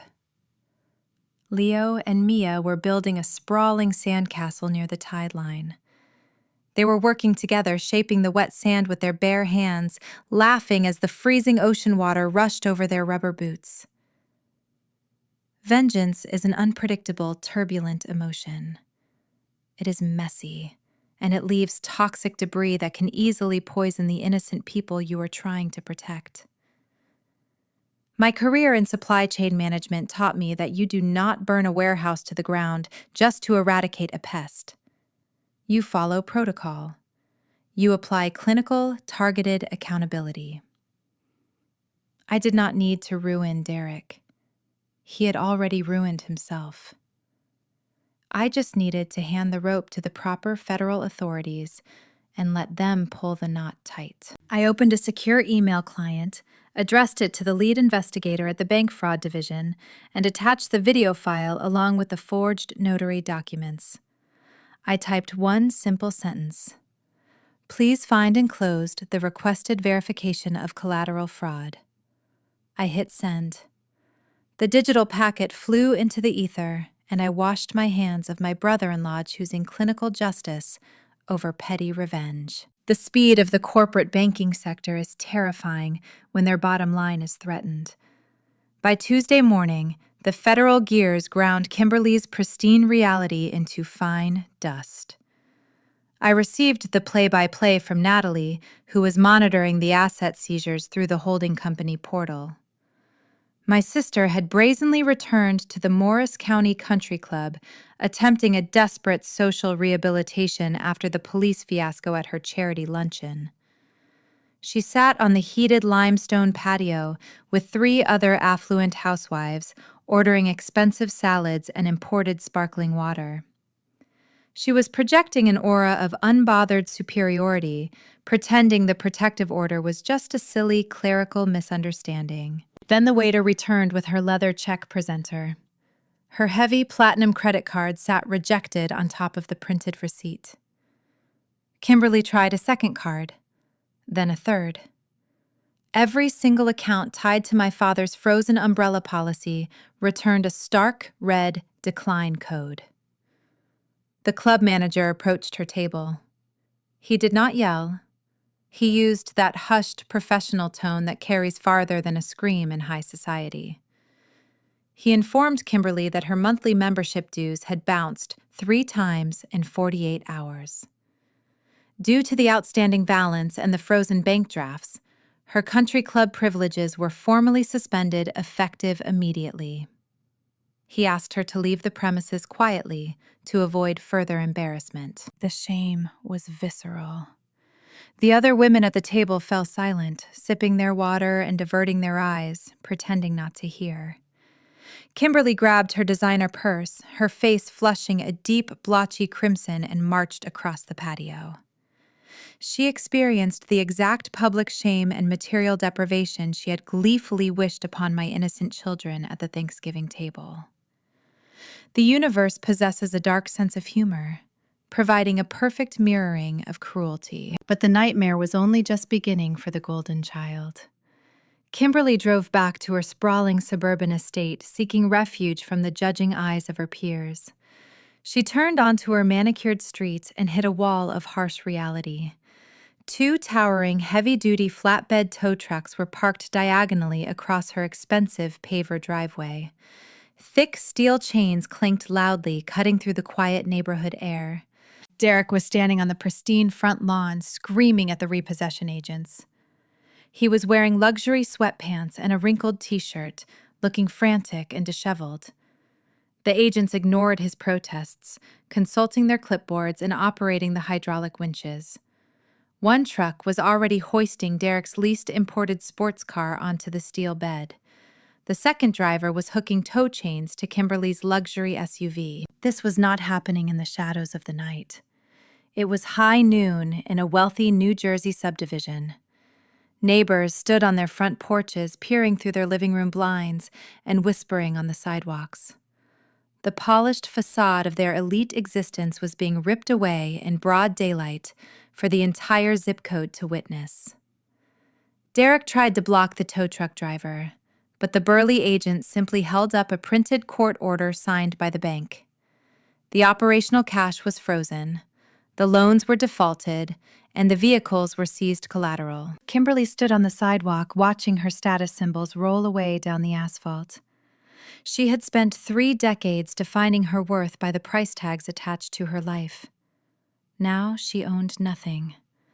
The bank was taking the cars the country club took her reputation, and the federal authorities were currently building an indictment against her husband. The storm did not just strike their household. It rolled across the entire state. A heavy coastal low-pressure system moved over New Jersey that evening, bringing sheets of freezing rain and howling ocean winds. I was back in my modest home finishing the dinner dishes. The kids were upstairs reading books in their warm beds. The rain lashed against my kitchen window, distorting the streetlights into blurry yellow streaks. A heavy, desperate knocking echoed from the front door. It was not the polite tap of a neighbor. It was the frantic pounding of a drowning man. I dried my hands on a cotton kitchen towel and walked quietly into the foyer. I did not open the heavy oak door immediately. I leaned forward, pressing my eye to the glass peephole. My father stood on the porch. The porch light illuminated a man I barely recognized. The imposing, arrogant titan of Morris County real estate was gone. Gerald looked ancient, broken, and pathetic. His custom-tailored suit was soaked through, clinging to his shrinking frame. Rainwater dripped from his thinning gray hair down his pale, sagging cheeks. He possessed no umbrella, no coat, and zero dignity. He was shivering uncontrollably in the freezing November downpour. He raised a trembling fist and knocked again. "Bridget!" he called out, his voice cracking, barely audible over the roaring wind. "Bridget, please! I know you are in there!" I rested my hand on the deadbolt, feeling the cold metal beneath my palm. A week ago, this sight would have sent me into a blind panic. I would have thrown the door open, wrapped him in a warm blanket, and drained my own savings account to fix whatever mess he had created. I had spent my entire adult life acting as his invisible safety net, catching him every time his ego pushed him off a cliff. I turned the lock and opened the door, keeping the heavy brass chain firmly engaged. The door cracked open 3 inches, allowing a blast of freezing rain into the warm foyer. Gerald grasped the edge of the doorframe, his wet fingers slipping against the painted wood. "Bridget," he gasped, his chest heaving as if he had run 10 miles. "You have to talk to me. You have to let me inside." I stood in the warm entryway, looking through the narrow gap at the man who had ignored my children at the Thanksgiving table. He did not look angry anymore. He looked entirely consumed by terror. He wanted a conversation to save his fabricated life. He wanted the quiet, invisible daughter to step back into the shadows and prop up the failing king. I kept the heavy brass chain firmly engaged across the door frame, allowing only a narrow 3-inch gap. The freezing rain blew through the opening, striking my face and dampening the collar of my sweater. Gerald stood on my concrete porch, shivering violently.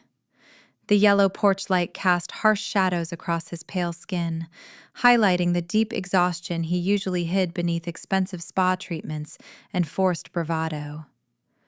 He reached out, grabbing the edge of the painted wood as if it were a life raft in a turbulent ocean. "Bridget, please," he begged, his voice shaking, masking his anger with a thick layer of manufactured vulnerability.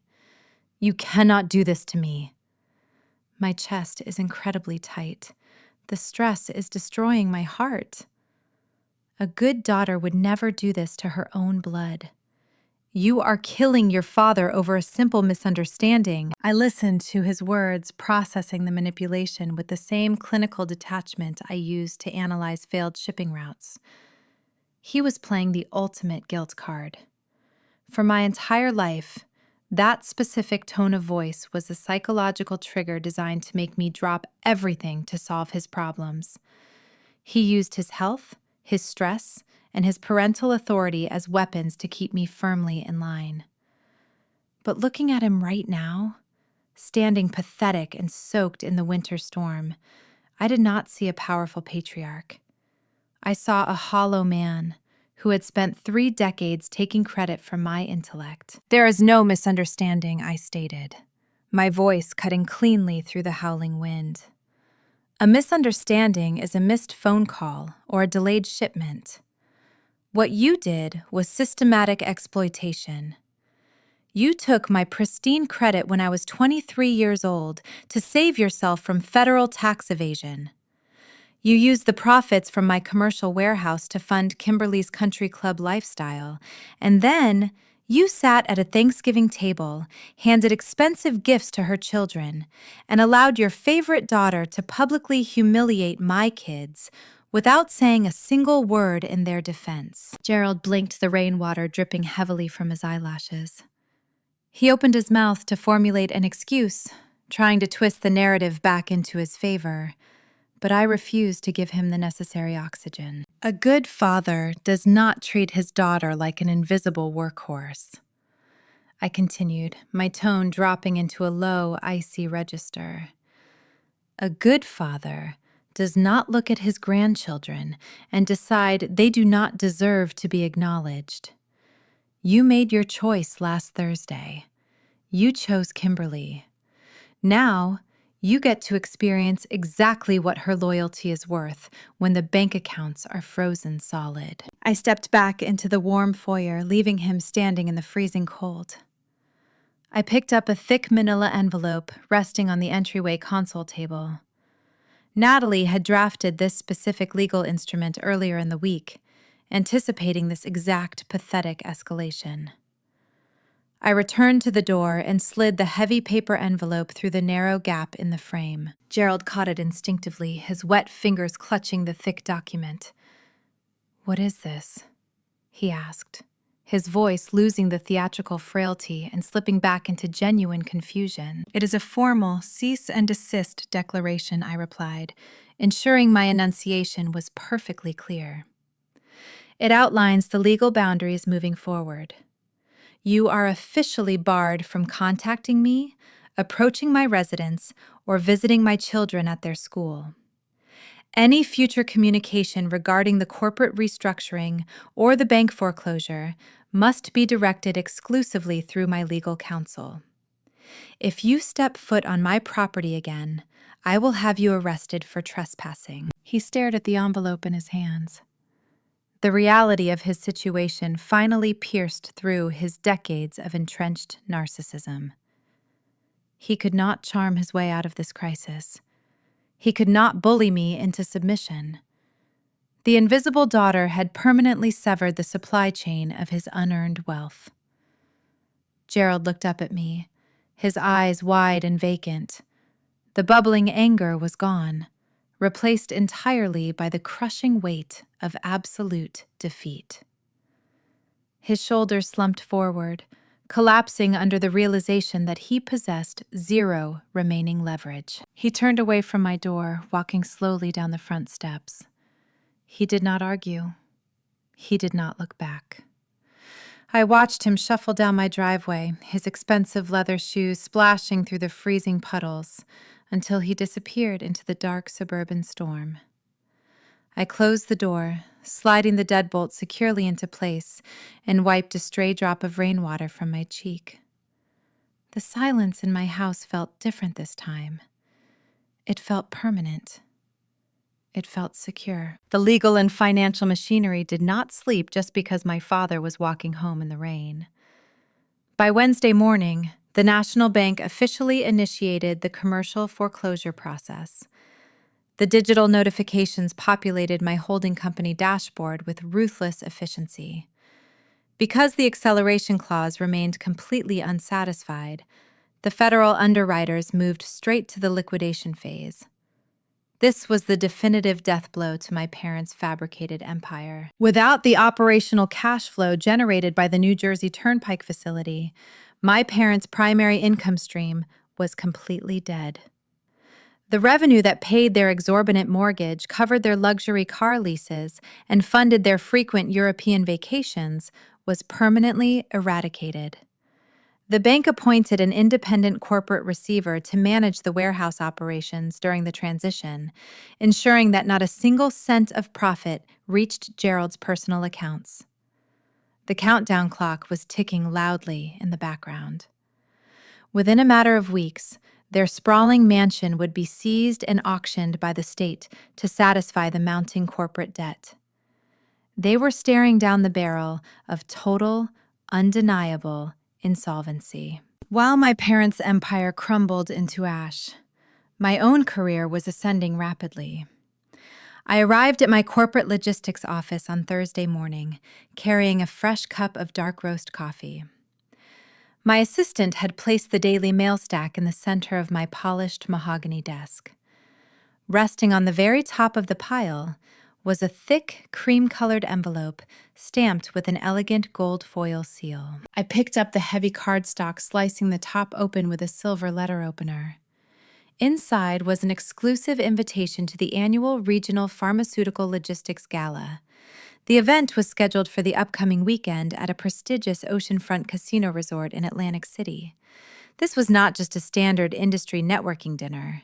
It was the premier high society event for the East Coast supply chain sector, drawing the most powerful corporate investors, executives, and commercial real estate developers in the country. I read the elegant script, realizing the massive tactical opportunity resting in my hands. For years, my parents had treated this specific gala as their personal hunting ground. Despite never actually working a single day in the logistics industry, Gerald used his titular position on the Gibson Commercial Holdings letterhead to crash the event. He and Patricia would sneak in using expired credentials or smooth-talking their way past junior security guards. They used the grand ballroom to feign industry importance, rubbing elbows with legitimate titans to inflate their fragile egos. This year, the dynamics were fundamentally altered. I was not attending as a shadow or a back-office clerk. I was explicitly invited as an honored guest, nominated for a major regional award recognizing my supply chain innovations during the recent global shipping crisis. My name was printed clearly on the VIP registry. Meanwhile, my parents were drowning in debt and desperate for a financial miracle. I knew exactly how my father operated under extreme pressure. Cornered animals always returned to familiar feeding grounds.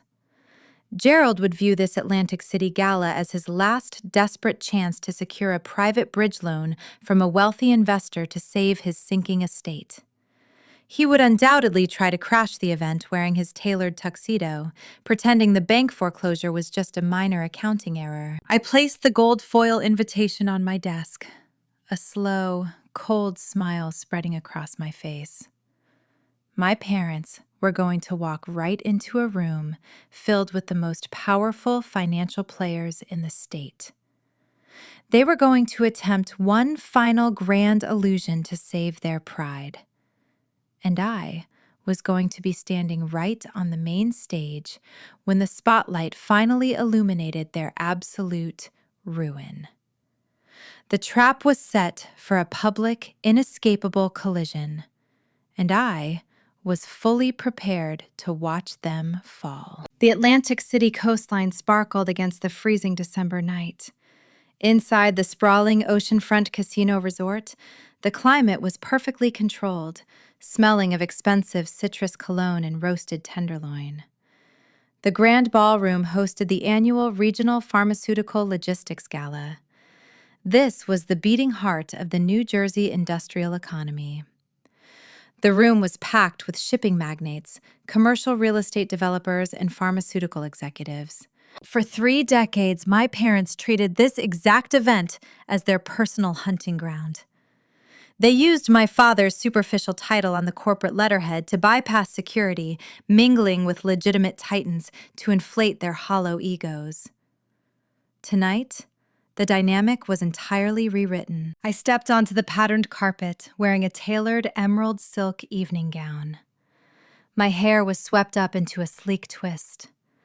I did not look like the tired suburban mother who wore clearance blazers and clipped grocery coupons. I looked like the primary equity holder of a sprawling commercial empire. My colleagues greeted me with warm smiles, handing me a flute of crisp champagne. The atmosphere hummed with quiet power and genuine respect. The evening progressed with flawless elegance. During the main dinner service, the master of ceremonies took the podium. The chatter in the ballroom died down as he adjusted the microphone. He spoke about the unprecedented challenges in the global medical supply chain over the past fiscal year. He detailed the innovative routing algorithms and warehouse restructuring protocols that saved our regional distribution network millions of dollars in delayed transit fees. And the award for Outstanding Innovation in Commercial Supply Chain Logistics goes to Bridget Gibson, he announced, his voice echoing across the cavernous room. The applause was immediate and deafening. I rose from my chair, smoothing the silk of my gown, and walked toward the illuminated steps. For my entire life, I had been conditioned to shrink into the background, to minimize my achievements, so I would not cast a shadow over my sister.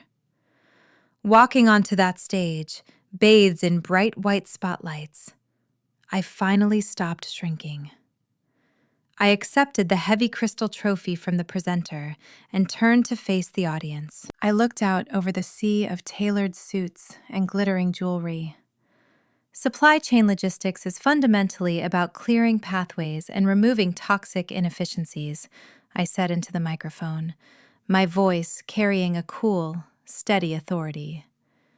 Success requires the courage to cut ties with failing systems, no matter how much history you share with them.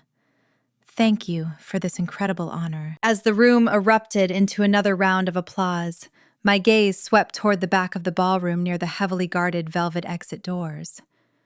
Standing in the shadows, trying to blend into the catering staff, were two intimately familiar figures, Gerald and Patricia. They looked like desperate ghosts haunting a world that had locked them out. Gerald wore a tuxedo that was a decade out of style, the lapels slightly frayed around the edges. Patricia wore a strained, tight smile, clutching a beaded evening bag like a shield.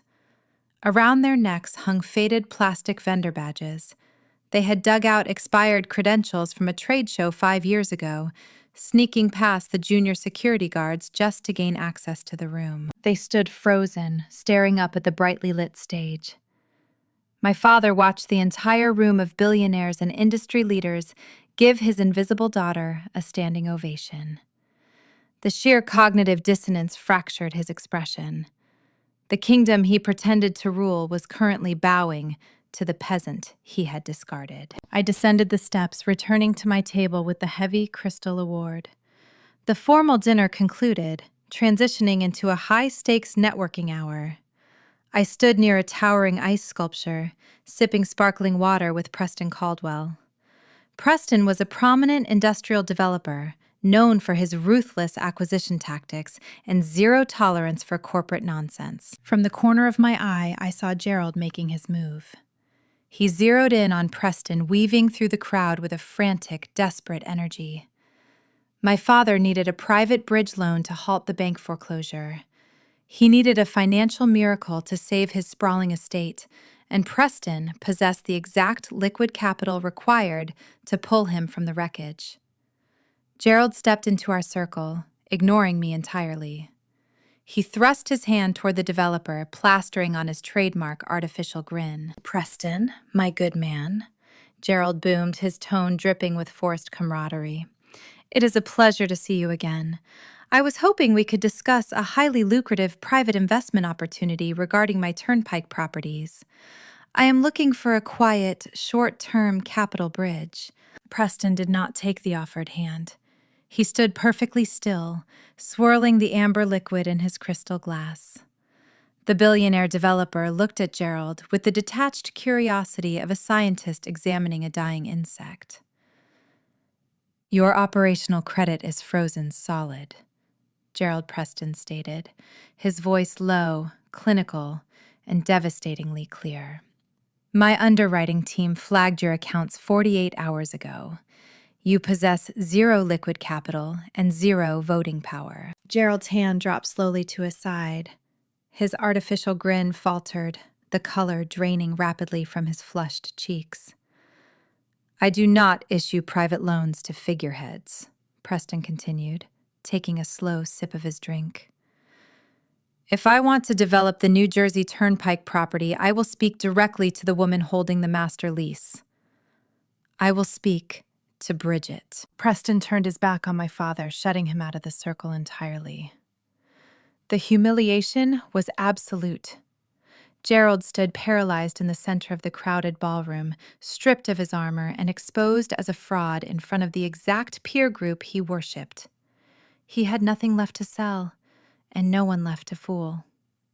He turned and shuffled toward the exit, his shoulders slumped, his tailored tuxedo suddenly looking far too large for his shrinking frame. An hour later, the gala began to wind down. I said my goodbyes to my colleagues and made my way down the quiet, carpeted corridor toward the private coat check. The hallway was mostly empty, echoing with the faint sound of the jazz band playing in the main room. I handed my ticket to the attendant waiting patiently for my wool overcoat. A sudden, sharp movement caught my periphery. Patricia stepped out from behind a heavy velvet curtain blocking my path to the lobby. She did not look like the composed suburban socialite who curated perfect Thanksgiving tables. Her makeup was smudged, her hair slightly unraveled from the coastal humidity. Her hands trembled violently, clutching her beaded bag so tight her knuckles were stark white. "You are a monster," Patricia hissed, her voice a venomous whisper echoing off the marble walls. "You stood on that stage and gloated while your father humiliated himself. You are destroying this family for sport. You are a cold, ungrateful daughter." I looked down at her. I did not feel a single ounce of guilt. I just felt profound exhaustion. The illusion of her maternal authority had vanished, leaving behind a desperate, bitter woman who realized she had backed the wrong horse. Before I could respond, the heavy wooden doors of the nearby lounge swung open. Natalie stepped into the corridor, followed closely by Elena, the senior vice president of my division. They took one look at Patricia's hostile posture and moved instantly. They stepped between us, forming an impenetrable human barrier. "Is there a problem here, Bridget?" Natalie asked, her tone radiating pure legal menace. "No," I replied, my voice calm and steady. "Just an unauthorized guest finding the nearest exit." Elena caught the eye of a passing casino security director. She raised 2 fingers, gesturing sharply toward Patricia. Within seconds, 3 towering security guards wearing crisp dark suits descended upon the corridor. They did not ask polite questions. They recognized the expired badges instantly. "Ma'am, you are trespassing," the lead guard stated, his hand resting firmly on his utility belt. "We are going to have to ask you to vacate the premises immediately." Patricia looked at the guards, then at the wall of colleagues protecting me. Her mouth opened and closed, but no words came out. The realization that she possessed zero authority in my world finally crushed her. The guards flanked her sides, escorting her swiftly down the corridor toward the service elevators, where Gerald was already waiting in silent defeat. I stood by the coat check, watching them disappear behind the heavy metal doors. I slipped my arms into my warm overcoat, taking a deep breath of the cool, filtered air. For 34 years, I had dragged the heavy iron chains of their expectations, their neglect, and their endless demands. Tonight, standing in the quiet hallway of that casino resort, I felt every single link shatter. I walked out through the main glass doors into the freezing coastal wind, leaving my childhood ghosts behind. The gala was a definitive victory, but the war required one final clinical maneuver. The bank had scheduled the formal deposition for Monday morning. It was time to sit across a mahogany table and force my father to sign away his imaginary crown forever. The deposition room sat on the 53rd floor of a glass tower overlooking the Hudson River. The atmosphere was sterile, devoid of any warmth or lingering suburban sentimentality. The long table dominating the center of the room was carved from a single slab of dark mahogany.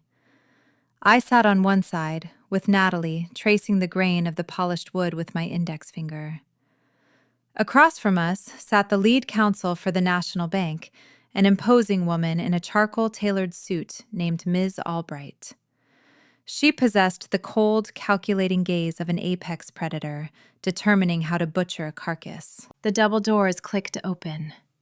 Gerald walked into the room, followed closely by the strip mall attorney he had hired the previous week. My father looked severely diminished. The weekend had aged him 10 years. The deep tan he cultivated at the country club had faded into a sickly, sallow gray. He took his seat, avoiding my eyes entirely. His lawyer, a balding man named Higgins, slapped a thin plastic briefcase onto the mahogany surface with unearned confidence. Higgins cleared his throat, attempting to seize control of the narrative before the bank could establish the baseline. "We are here to clear up a severe misunderstanding regarding the holding company," Higgins began, his tone dripping with patronizing authority. "My client acknowledges the recent banking irregularities caused by his son-in-law. However, the attempt by Ms. Gibson to terminate the master lease is legally void." Albright raised a single sculpted eyebrow. "Void under what legal theory, Mr. Higgins?" she asked, her pen hovering over a yellow legal pad. "Under the doctrine of an implied family trust," Higgins declared, leaning back in his leather chair. "The logistics warehouse was purchased using my client's industry connections. Ms. Gibson merely acted as a proxy, holding the title in name only to facilitate the initial lending parameters. The equity rightfully belongs to Gerald. Therefore, she lacks the authority to invoke an asset freeze against the primary beneficiary." It was a brazen, desperate bluff. Higgins was attempting to frame my 3 decades of silent labor as a mere clerical favor. He wanted the federal underwriters to believe I was just a dutiful secretary, keeping the seat warm for the real king. I did not say a word. I let Natalie dismantle the illusion. Natalie opened her leather portfolio. She did not raise her voice. She simply extracted a thick, bound ledger and slid it across the smooth wooden table. The heavy document stopped directly in front of the bank representatives. "That is a fascinating theory," Natalie stated, her voice dropping to a clinical, icy register. "Unfortunately, the forensic accounting tells a very different story. You will find the meticulously kept logs of every single commercial mortgage payment made over the last 10 years. Every cent of capital injected into the principal balance originated directly from Bridget's logistics salary and her personal reinvestment of the warehouse profits." Higgins opened his mouth to interrupt, but Natalie held up a manicured hand, silencing him instantly. Furthermore, Natalie continued, turning to a specific tab in her own copy of the ledger. "We have mapped the outbound cash flow from the operational credit lines. Gerald did not manage the warehouse. He treated the corporate accounts like a personal piggy bank. He siphoned the equity to fund luxury vehicle leases, country club dues, and unauthorized capital injections into a failing marketing firm run by a man currently facing federal indictment. He is not a beneficiary, Mr. Higgins. He is a liability." Albright reviewed the highlighted columns, her expression hardening into a mask of pure corporate indifference. She closed the ledger and folded her hands on top of it. "The National Bank does not care about your family dynamics," Albright stated, looking directly at my father. "We care about risk exposure. Derek committed felony fraud by pledging collateral he did not own. Gerald, you facilitated that fraud by allowing an unauthorized individual access to the corporate credit structures. Because of this gross negligence, the bank is calling in the loans immediately. We are seizing the warehouse property by the end of the business day." The color drained entirely from Gerald's face. The reality of the acceleration clause finally pierced his armor. If the bank seized the facility, it would trigger a mandatory federal audit. The authorities would dig through every single fabricated tax return and stolen equity draw he had executed over the past decade. He would not just lose his sprawling estate. He would likely spend his retirement in a minimum security prison. "There is one alternative," I spoke up, my voice echoing cleanly in the quiet, sterile room. Every eye turned toward me. I sat perfectly straight, projecting the exact kind of unshakable authority my father had spent his life pretending to possess. I will assume full operational control of Gibson Commercial Holdings effective immediately, I told the bank representatives. I will restructure the outstanding debt, utilizing my personal industry contacts to secure a new primary tenant for the logistics hub. I can guarantee the profitability of the asset and satisfy the loan obligations within the current fiscal quarter. But I require a clean slate. I will not inherit toxic liabilities. Albright watched me carefully, weighing the proposition. The bank preferred a performing asset over a messy foreclosure. "What are your terms?" she asked. "Gerald must be legally evicted from the executive board," I stated, keeping my gaze locked on my father. "He will surrender all titular claims, sign a comprehensive non-disclosure agreement, and walk away from the holding company forever." Higgins scoffed, slamming his hand against his plastic briefcase. "That is extortion. My client will never agree to those terms. You cannot force an executive removal without a formal shareholder vote and a 30-day notice period. We will tie you up in litigation for years." The Chekhov's gun sitting in Natalie's portfolio was finally ready to fire. Natalie did not argue with the discount attorney. She calmly reached into her folder and pulled out a single sheet of paper. The edges were slightly yellowed, holding the distinct faint smell of old archives.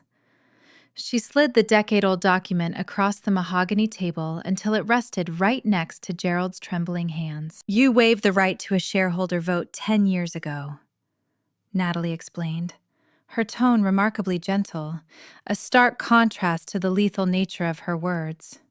"That is the original indemnity and proxy agreement you signed when Bridget saved your real estate portfolio from tax ruin. It grants her the unilateral, unquestionable authority to strip you of your board seat without notice if financial mismanagement is detected." Gerald stared at his own signature rendered in faded blue ink at the bottom of the page. The memory of that rainy afternoon in Newark surely washed over him. He had called it bureaucratic nonsense. He had mocked me while I built the shield that saved his life. That exact shield was now crushing the breath out of his lungs. Albright reviewed a digital copy of the agreement on her tablet. "The contract is ironclad," she confirmed, looking up at my father. "You have two choices, Gerald. You can sign the surrender documents Miss Gibson has provided, walking away, bankrupt, but free from our federal fraud inquiry. Or you can fight this in court, and we will refer your unauthorized equity draws directly to the district attorney this afternoon." The deposition room fell dead silent. The hum of the air conditioning seemed deafening. My father looked around the table, searching for a loophole, a sympathetic face, a way out. He found nothing but cold, clinical justice. He looked at me, his eyes pooling with unshed tears of pure defeat. He wanted me to save him one last time. He wanted the invisible daughter to shrink, to apologize, and to hand him back his crown. I did not blink. I slid a sleek black pen across the table. "Sign it," I said. His hand shook as he picked up the pen. The tremor traveled up his arm, vibrating through his expensive suit jacket. For 3 decades, he had demanded respect while offering nothing but disdain in return. Now he was trading his entire legacy for a get-out-of-jail-free card. He pressed the pen to the heavy legal paper, signing his name on the dotted line. He relinquished his ego, his fabricated wealth, and his life work in 3 short, jagged strokes. He pushed the paper back across the table. He did not say a word. He stood up his chair, scraping harshly against the floor, and walked out of the room. He looked small, fragile, and entirely broken. Higgins scrambled to gather his files, chasing after his ruined client. I sat at the table, watching the heavy double doors close. The commercial real estate empire was finally clean, purified by the removal of its deepest infection. I had protected my asset and secured my children's future.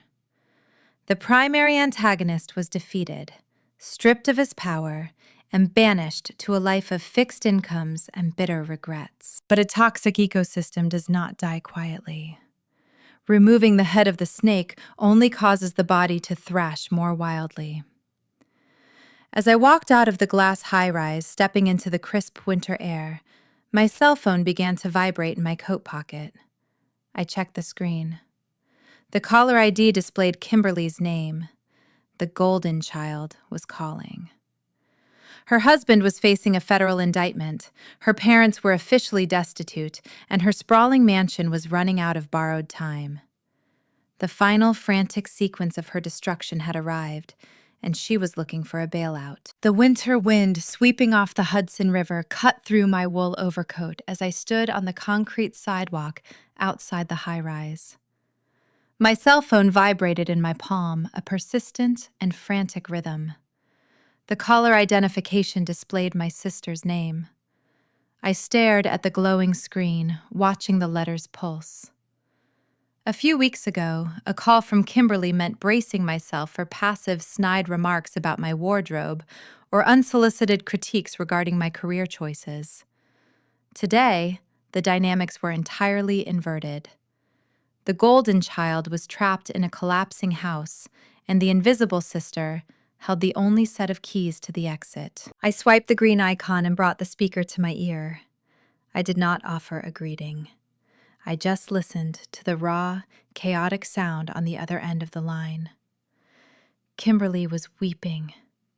These were not the calculated, delicate tears she used to manipulate our parents during childhood disputes. This was the ragged, breathless sobbing of a woman watching her entire, fabricated reality dissolve into ash. "Bridget," she gasped, her voice trembling so fiercely the audio clipped through the speaker. "You have to help me. Please. You are the only person left to call." I leaned against the granite facade of the office building, shielding myself from the freezing wind. "What do you want, Kimberly?" I asked, my tone reflecting the steady, clinical detachment I relied upon during supply chain crises. "Everything is gone!" she cried, the panic suffocating her words. "The federal agents came to the house this morning. They served Derek with a formal indictment. Wire fraud, bank fraud.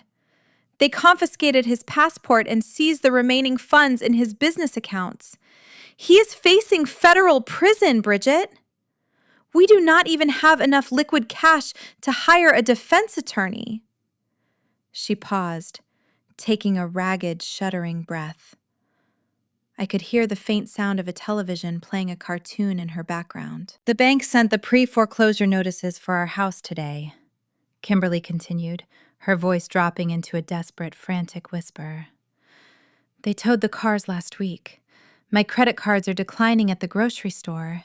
I have zero money. Gerald and Patricia cannot give me a single dime because their estate is locked. I need a loan. I just need a bridge loan to keep the lights on and keep my family together. $500,000. You own that entire commercial empire. You can afford it without even blinking." I stood on the pavement, watching the yellow taxicabs blur past on the busy avenue. She was demanding $500,000. She framed it as a simple favor, a trivial drop in the bucket of my hidden wealth. She still possessed the staggering entitlement to believe she deserved my capital simply because we shared a bloodline. But then she deployed the ultimate weapon in her manipulative arsenal. "The kids are suffering, Bridget," she sobbed, the tears flowing heavy and fast over the line. "Mason and Harper do not understand what is happening. Mason had to withdraw from his private academy this morning because the tuition check bounced. Harper is crying because the neighbors are whispering about us. They are your niece and nephew. You cannot let them suffer like this. Please, be the bigger person. Save my children." A sharp, unexpected pang of empathy struck my chest. I pictured Mason and Harper sitting at that Thanksgiving table, clutching their silver tablets, oblivious to the toxic foundation beneath their feet. They were innocent. They did not choose to be born to a fraudulent father and a deeply narcissistic mother. They did not deserve the public humiliation, the sudden poverty, or the crushing anxiety of watching their parents unravel. For a fleeting second, the old, conditioned version of my brain urged me to write the check. The familiar instinct to smooth over the disruption and absorb the pain flared in my mind. I possessed the liquid funds. I could wire the money instantly, halt the foreclosure on her sprawling mansion, and shield my niece and nephew from the storm. But I am a logistics coordinator. My entire profession involves analyzing systems, identifying root causes, and eliminating toxic inefficiencies. Giving $500,000 to a woman who funded her luxury lifestyle with stolen equity and a man currently facing a federal indictment for bank fraud was not a solution. It was merely throwing clean money into an incinerator. It would not save the children. It would only enable the abusers. I will help Mason and Harper, I stated, my voice calm, steady, and unwavering. Oh, thank God. Kimberly exhaled a sound of pure, desperate relief rushing through the speaker. Thank you, Bridget. I swear I will pay you back. I will wire you the routing numbers for my primary checking account right now. You misunderstand, I interrupted, cutting off her celebration instantly. I am not giving you a single cent of liquid cash. The line fell dead silent. Only the faint sound of the cartoon playing in her background remained. What do you mean? She asked, her tone shifting, dropping the fragile victim facade and slipping back into a cold, hardened edge. I mean, I will not fund your lifestyle, I explained, articulating each word with crystalline precision. I am establishing 2 direct educational trusts, one for Mason and one for Harper. The funds will be managed exclusively by an independent third-party fiduciary. The trust will cover their full academic tuition, health care, and essential living expenses until they turn 25. The fiduciary will pay the schools and the doctors directly. You will never have access to the routing numbers. Derek will never touch the principal. I am securing your children's future, but I am not paying your mortgage, and I am certainly not funding a defense attorney for a federal criminal. The silence stretched for 10 long seconds. I could hear her rapid, shallow breathing as her brain processed the impenetrable boundary I had just erected. The realization washed over her. She could no longer manipulate me. She could not use her children as hostages to secure a bailout for her own material greed.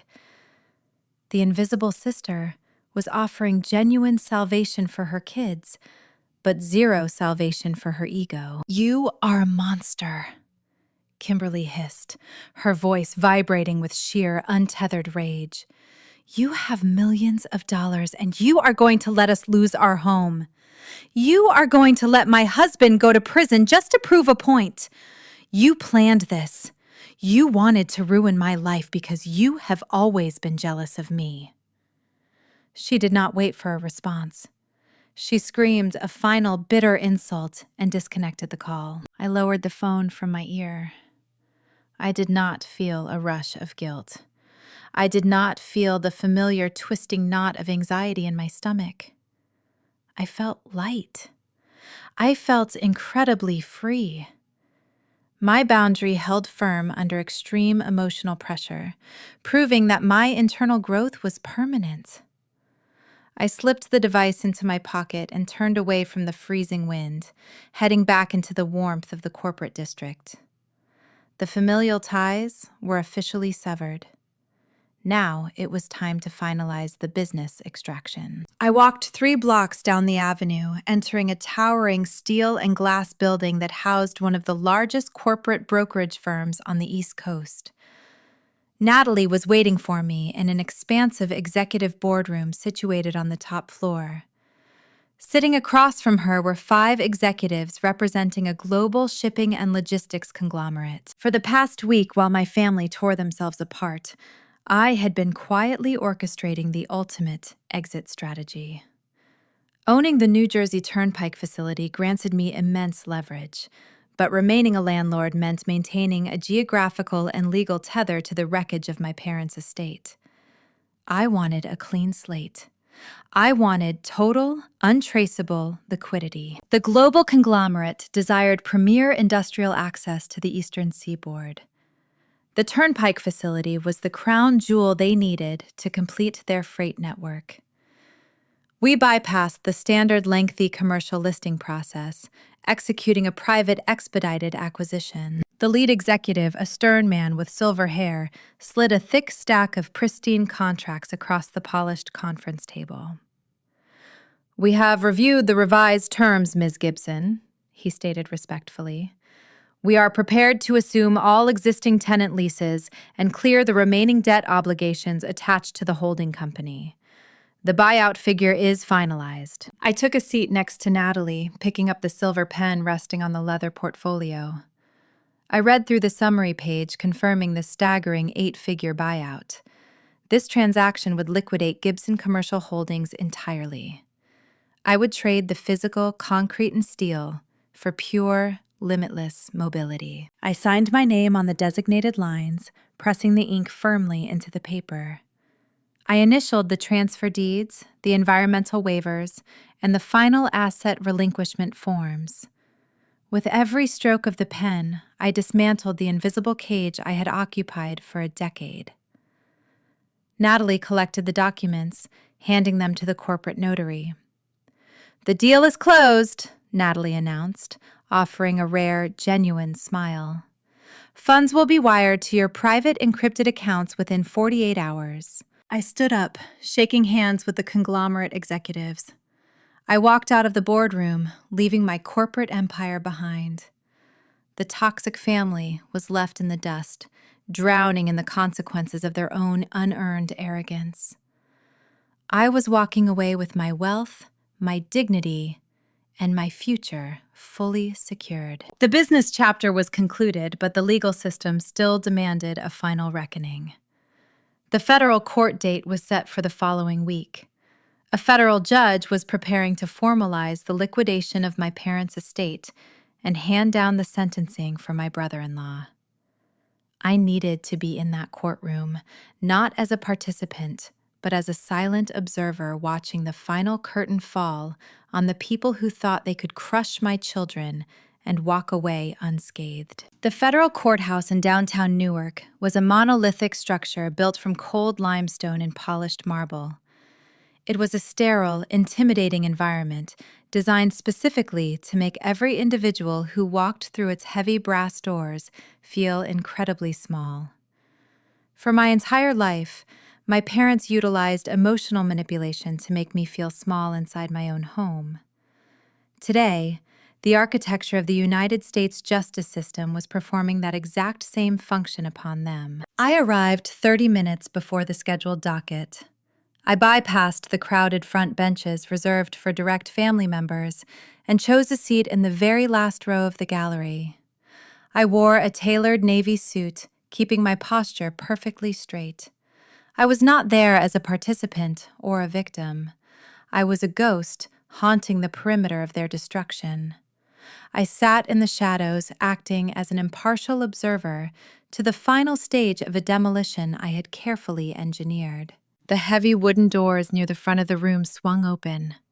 Derek was escorted into the courtroom by 2 armed federal marshals. The boutique marketing visionary who once lectured me about respecting my betters was entirely unrecognizable.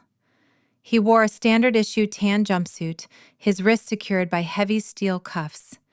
His designer haircut was overgrown, and his face looked hollow, drained of all the arrogant color he used to flaunt at the country club. He shuffled toward the defense table, keeping his head bowed, a broken man, facing the severe consequences of his own hubris. Kimberly sat 3 rows ahead of me. She did not look at her husband. She sat rigid, staring straight ahead at the judge bench. She wore a plain black dress devoid of her usual glittering tennis bracelets and designer handbags. Her loyalty was a transactional currency, and Derek no longer possessed the funds required to purchase her affection. She had already filed for divorce, distancing herself from his criminal record to salvage whatever microscopic shred of social standing she had left. She abandoned him the exact second the luxury vehicles were towed from her driveway. The federal judge entered the room, bringing the entire gallery to a silent, respectful stand. He was an older man, with stern, unyielding eyes, possessing zero tolerance for white-collar entitlement. He reviewed the case files, arranging the documents on his elevated desk with clinical precision. The proceedings moved with swift, mechanical efficiency. Derek entered a formal guilty plea for wire fraud and bank forgery. His defense attorney attempted to plead for leniency, citing Derek's lack of prior criminal history and the mounting financial pressure of providing for his family. The judge did not flinch. He looked down from the bench and delivered a scathing assessment of Derek's character. He detailed how Derek deliberately circumvented federal lending laws, driven by nothing but sheer materialistic greed and an inflated suburban ego. The judge handed down a sentence of 72 months in a federal penitentiary, followed by 5 years of strict supervised release and full mandatory restitution to the defrauded banking institution. The gavel struck the wooden sounding block, echoing like a gunshot through the quiet, cavernous room. Derek slumped forward, resting his forehead against the defense table. Kimberly closed her eyes, but she did not shed a single tear. The marshals pulled Derek to his feet, leading him through a side door to begin his 6-year sentence. The golden child's husband was officially a federal inmate. The criminal sentencing concluded, transitioning immediately into the civil forfeiture docket. Gerald and Patricia were called forward. They walked down the center aisle, moving with the slow, fragile hesitation of the elderly. My father wore a cheap off-the-rack suit that did not fit his shrinking frame. My mother looked frail, her posture hunched, clutching a crumpled tissue in her trembling hands. They stood before the magistrate, stripped of their sprawling estate, their luxury vacations, and their fabricated superiority. The bank receivership attorneys presented the final liquidation orders. The judge reviewed the forensic accounting ledger, detailing the decade of unauthorized equity draws and reckless spending. He leaned forward, folding his hands, resting his stern gaze upon my parents. He delivered a reprimand that systematically dismantled their remaining dignity. He stated for the official court record that Gerald and Patricia exhibited gross financial negligence. He highlighted their predatory reliance on a corporate structure they did not legally control. He told them they had built an extravagant house of cards using stolen funds, and that their current destitution was the direct, undeniable result of their own parasitic behavior. The judge signed the final liquidation decrees. The Morris County estate, the imported furniture, the remaining investment portfolios, and the offshore holding accounts were officially seized by the federal receiver. My parents were ordered to vacate their mansion by the end of the week. They were left with a meager fixed retirement income, barely enough to secure a modest apartment in a working-class neighborhood. Their commercial empire was formally eradicated. The hearing was adjourned. The gallery began to empty, the lawyers packing their briefcases and filing out into the corridor. Gerald turned away from the bench, staring blankly at the floor, unable to process the permanent loss of his identity. Patricia turned around slowly. She scanned the emptying rows of wooden benches. Her eyes drifted toward the back of the room, traversing the shadows until her gaze locked directly onto mine. I did not break eye contact. I sat perfectly still, my expression composed and neutral. I watched the realization wash over her face. The defensive anger and the theatrical victimhood she displayed in the casino hallway were gone. Her features twisted into a mask of pure, visceral terror. Staring at me, sitting quietly in the back row, she finally understood the fundamental truth of her existence. She realized that the quiet, invisible daughter she had treated like a disposable workhorse was the only load-bearing pillar holding up her entire universe. They had chipped away at my foundation for 3 decades, destroying me for their own twisted sport. Now the roof had collapsed, crushing them beneath the rubble of their own arrogance. There was no screaming. There was no dramatic confrontation in the center aisle. True power does not require loud theatrical performances. It thrives in the quiet, clinical execution of boundaries. I simply gave her a single, slow nod. It was a silent acknowledgement of their total, undeniable ruin. I stood up, smoothing the wrinkles from my navy suit. I turned my back on my mother, leaving her trembling in the aisle, and walked toward the exit. I pushed open the heavy brass doors, leaving the sterile confines of the justice system behind. I stepped out onto the wide concrete steps of the courthouse. The crisp, freezing air filled my lungs, and the bright New Jersey sunlight washed over my face, blinding and pure. I walked down the steps toward the bustling city sidewalk. The noise of the traffic and the distant blaring horns felt like a symphony of unwritten possibilities. My primary cell phone vibrated deep inside my tailored pocket. I pulled the sleek device out, checking the secure notification displayed on the lock screen. It was a direct message from my private wealth manager. The sale of the logistics warehouse to the global shipping conglomerate was finalized. The escrow account had formally released the funds. An 8-figure payout had just cleared into my personal encrypted accounts. The capital was entirely liquid, untraceable by any member of my bloodline, and firmly under my exclusive control. I dismissed the notification and reached into my opposite pocket. I retrieved my secondary phone. It was the old burner contact device, the only number my parents and my sister possessed. It was the digital leash they used to summon me, to guilt-trip me, and to demand my endless, invisible labor. I walked past a dark green municipal trash can sitting on the corner of the busy intersection. I did not break my stride.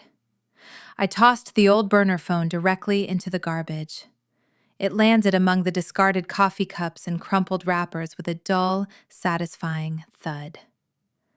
The final tether was severed.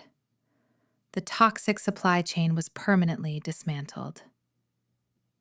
I kept walking down the sunlit avenue, my footsteps steady and light, heading toward a future that belonged entirely to me. 6 months passed, and the suffocating noise of my past faded into a distant memory, replaced entirely by the steady, rhythmic sound of crashing waves. I moved Leo and Mia out of our cramped suburban neighborhood, relocating our lives to the southern tip of the state. We purchased a beautiful, sprawling cedar-shingled home on the Atlantic coast in Cape May. The house featured wide plank hardwood floors, expansive windows that let in the brilliant morning light, and a wraparound porch where you could taste the salt in the ocean breeze. The physical environment mirrored the profound internal shift within our family. In the old house, the walls felt tight, holding the residual anxiety of my constant scrambling to please a family that despised me. Here, the rooms were open and breathing. I watched my children undergo a remarkable transformation. Leo stopped walking on his tiptoes. He stopped hiding his drawings in his desk drawer, afraid of being ignored. He began taping his artwork directly to the stainless steel refrigerator, taking up space with unbridled confidence. Mia no longer whispered her questions, looking over her shoulder to see if she was interrupting something more important. She sang loudly while brushing her teeth and ran through the coastal grass without flinching. The toxic tether tying us to Morris County was permanently severed, but the updates regarding my former relatives occasionally filtered through the legal channels. Natalie managed the final administrative details of the corporate liquidation, and she shared the outcomes with clinical precision. Derek was currently housed in a federal correctional facility in Pennsylvania. He traded his tailored European suits for standard-issue prison uniforms, spending his days adhering to a rigid, unyielding schedule dictated by the state. His boutique marketing firm was dissolved, the assets auctioned off to satisfy a fraction of his legal debts. Kimberly faced a reality far more agonizing than any prison sentence for a woman obsessed with social hierarchy. After filing for divorce and losing the sprawling mansion to the bank foreclosure, she was forced to downsize into a cramped, two-bedroom apartment situated beside a noisy commercial highway. Without my stolen equity to fund her allowance, she had to enter the workforce. The Golden Child secured a retail position at a high-end department store inside the local mall. She spent her days standing on her feet, organizing display racks and folding cashmere sweaters for the exact same affluent country club women she used to entertain at her lavish luncheons.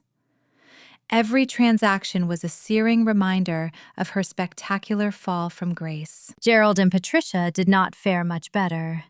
The federal receiver seized everything of value, liquidating the estate, the imported furniture, and the remaining investment portfolios. Stripped of their wealth and their fabricated prestige, my parents relocated to a modest beige retirement community in a less desirable zip code.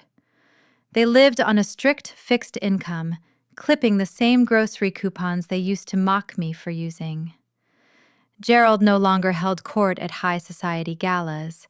He spent his days sitting in a small vinyl armchair, watching television in a generic living room, entirely forgotten by the corporate titans he spent his life trying to impress.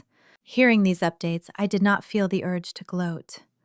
I did not celebrate their misery or wish them further harm. I simply felt nothing. The heavy, suffocating burden of craving their approval was gone. I experienced a profound, untouchable peace, knowing they could never leverage my guilt to fund their illusions ever again. The calendar turned, bringing the crisp chill of November back to the East Coast. It was Thanksgiving again, exactly 1 year since the dinner that changed the trajectory of our lives. This year, the atmosphere inside my home was fundamentally different.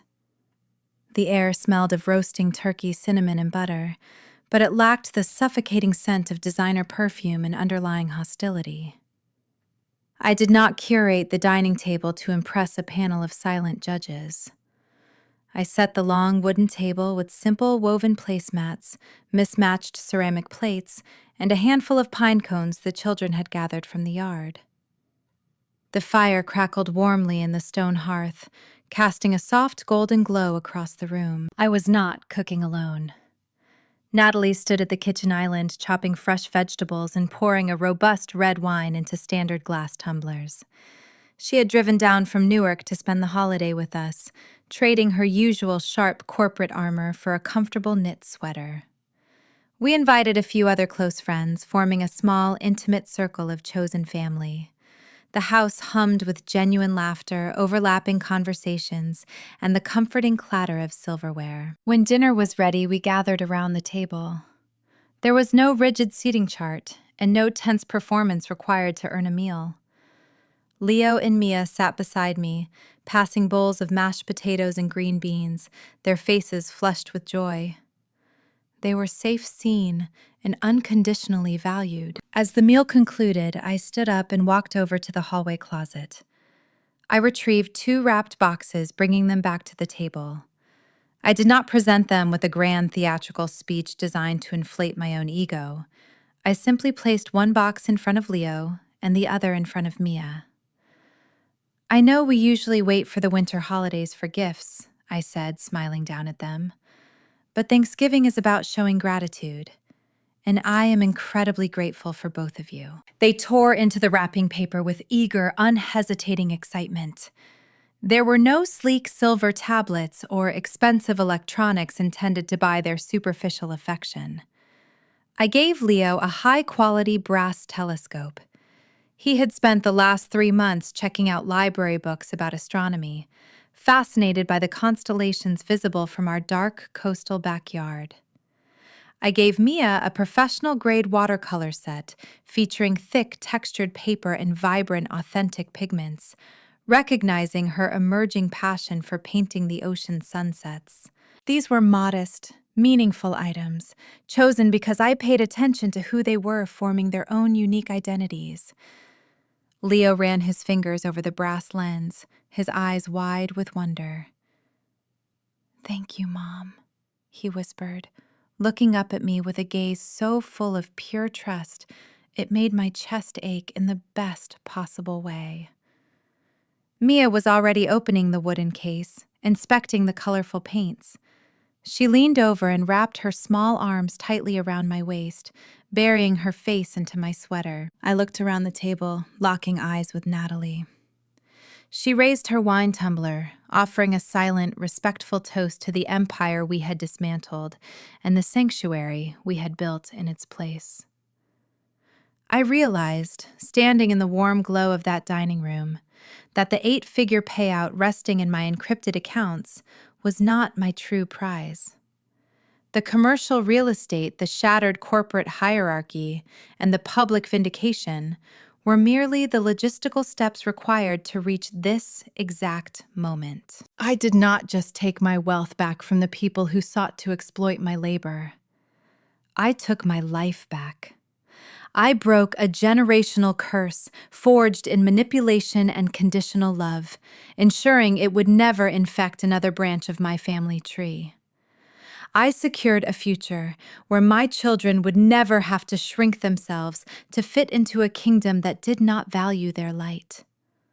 And looking at their bright, smiling faces, I knew with absolute certainty that this freedom was the greatest gift I could ever give them. We are raised on a very specific, deeply ingrained myth in American culture: the sanctity of the traditional family.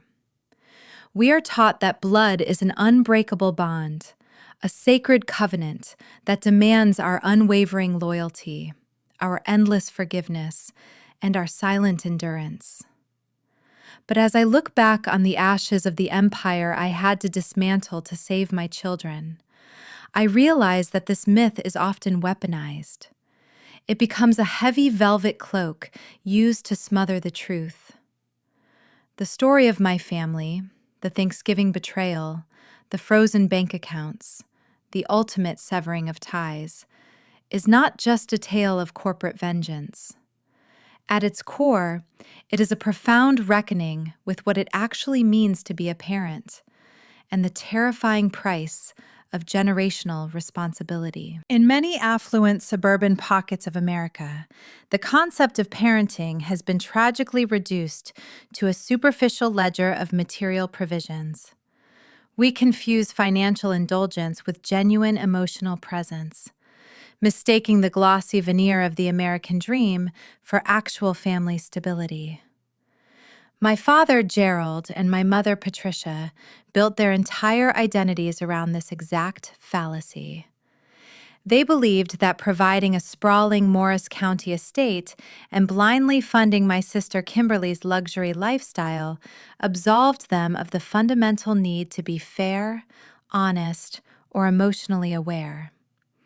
They operated their household like a ruthless, status-obsessed corporation, where love was a tangible currency distributed only to the shareholders who reflected their own narcissism back at them. When they sat at that pristine holiday table and handed expensive tablets to Kimberly's children while leaving my son and daughter staring at their empty hands, they were not just being thoughtless. They were teaching a devastating, calculated curriculum. They were instructing my children that their inherent worth was conditional, dependent entirely on their ability to conform to a toxic, superficial hierarchy.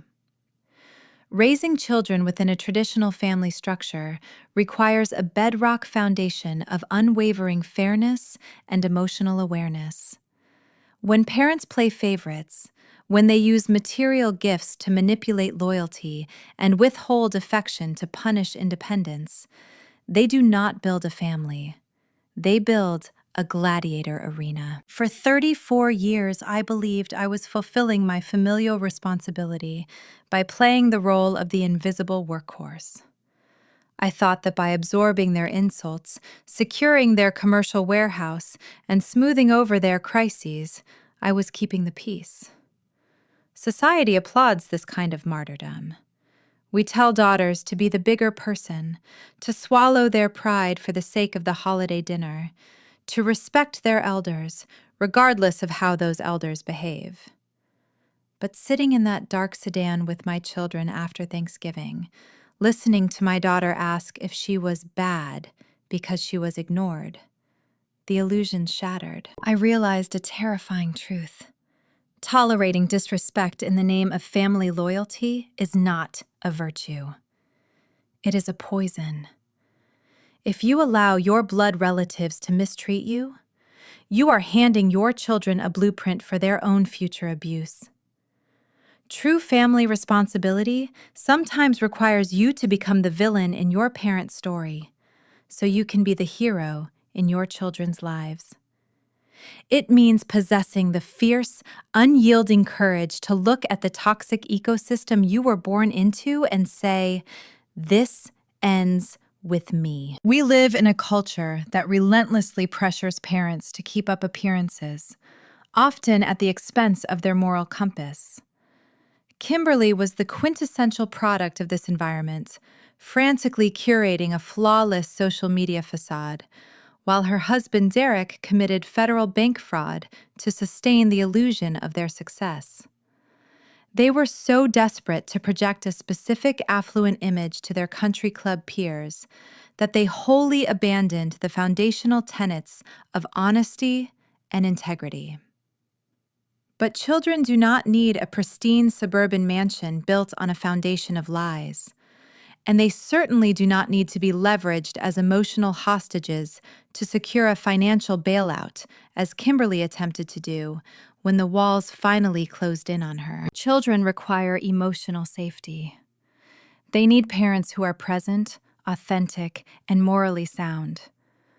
When I moved Leo and Mia to the quiet, windswept shores of Cape May, the greatest gift I gave them was not the 8-figure payout safely tucked away in my encrypted accounts.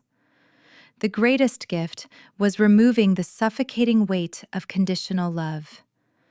The brass telescope and the watercolor paints I gave them a year later were not meant to buy their affection.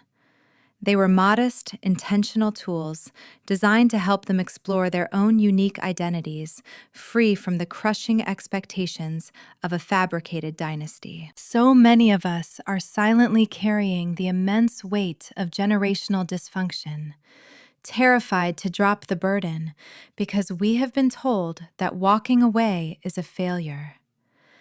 But if my journey resonates with you, if you have ever had to look at the people who were supposed to protect you and realize you had to protect yourself from them, you are not alone. There is a whole community of us who have chosen peace over proximity. I invite you to subscribe and follow Amanda Told Stories. Here, we shed light on the difficult, often hidden truths of family dynamics, offering a safe space where we can dismantle the myths that keep us trapped and find the courage to build something genuine in their place. Join us, share your own experiences in the comments, and become part of a narrative that celebrates uncompromising, emotional honesty. As I watch the Atlantic waves crash against the shoreline, washing the sand clean day after day, I am left with a philosophical certainty that profoundly contradicts the traditional American ethos. We are relentlessly instructed that forgiveness is a moral imperative, that you must always leave the door open for family, and that burning bridges is a sign of bitterness. I reject that premise entirely. The conventional wisdom dictates that blood is thicker than water, implying that biological ties must supersede all other boundaries. But blood is merely an accident of biology. Family is a conscious, continuous behavior. We are told that a healthy family is one that stays together through any hardship. But what if the healthiest, most loving act of construction you can ever perform for your children is an act of total destruction? To tear down the rotting pillars of your ancestry is not an act of malice. It is the ultimate act of purification. Sometimes, The only way to honor the true concept of family is to abandon the one you were given. Salt the earth behind you and build your own kingdom from scratch. Do not fear the ashes of a burned bridge. The flames provide the exact light you need to finally see who you were meant to be.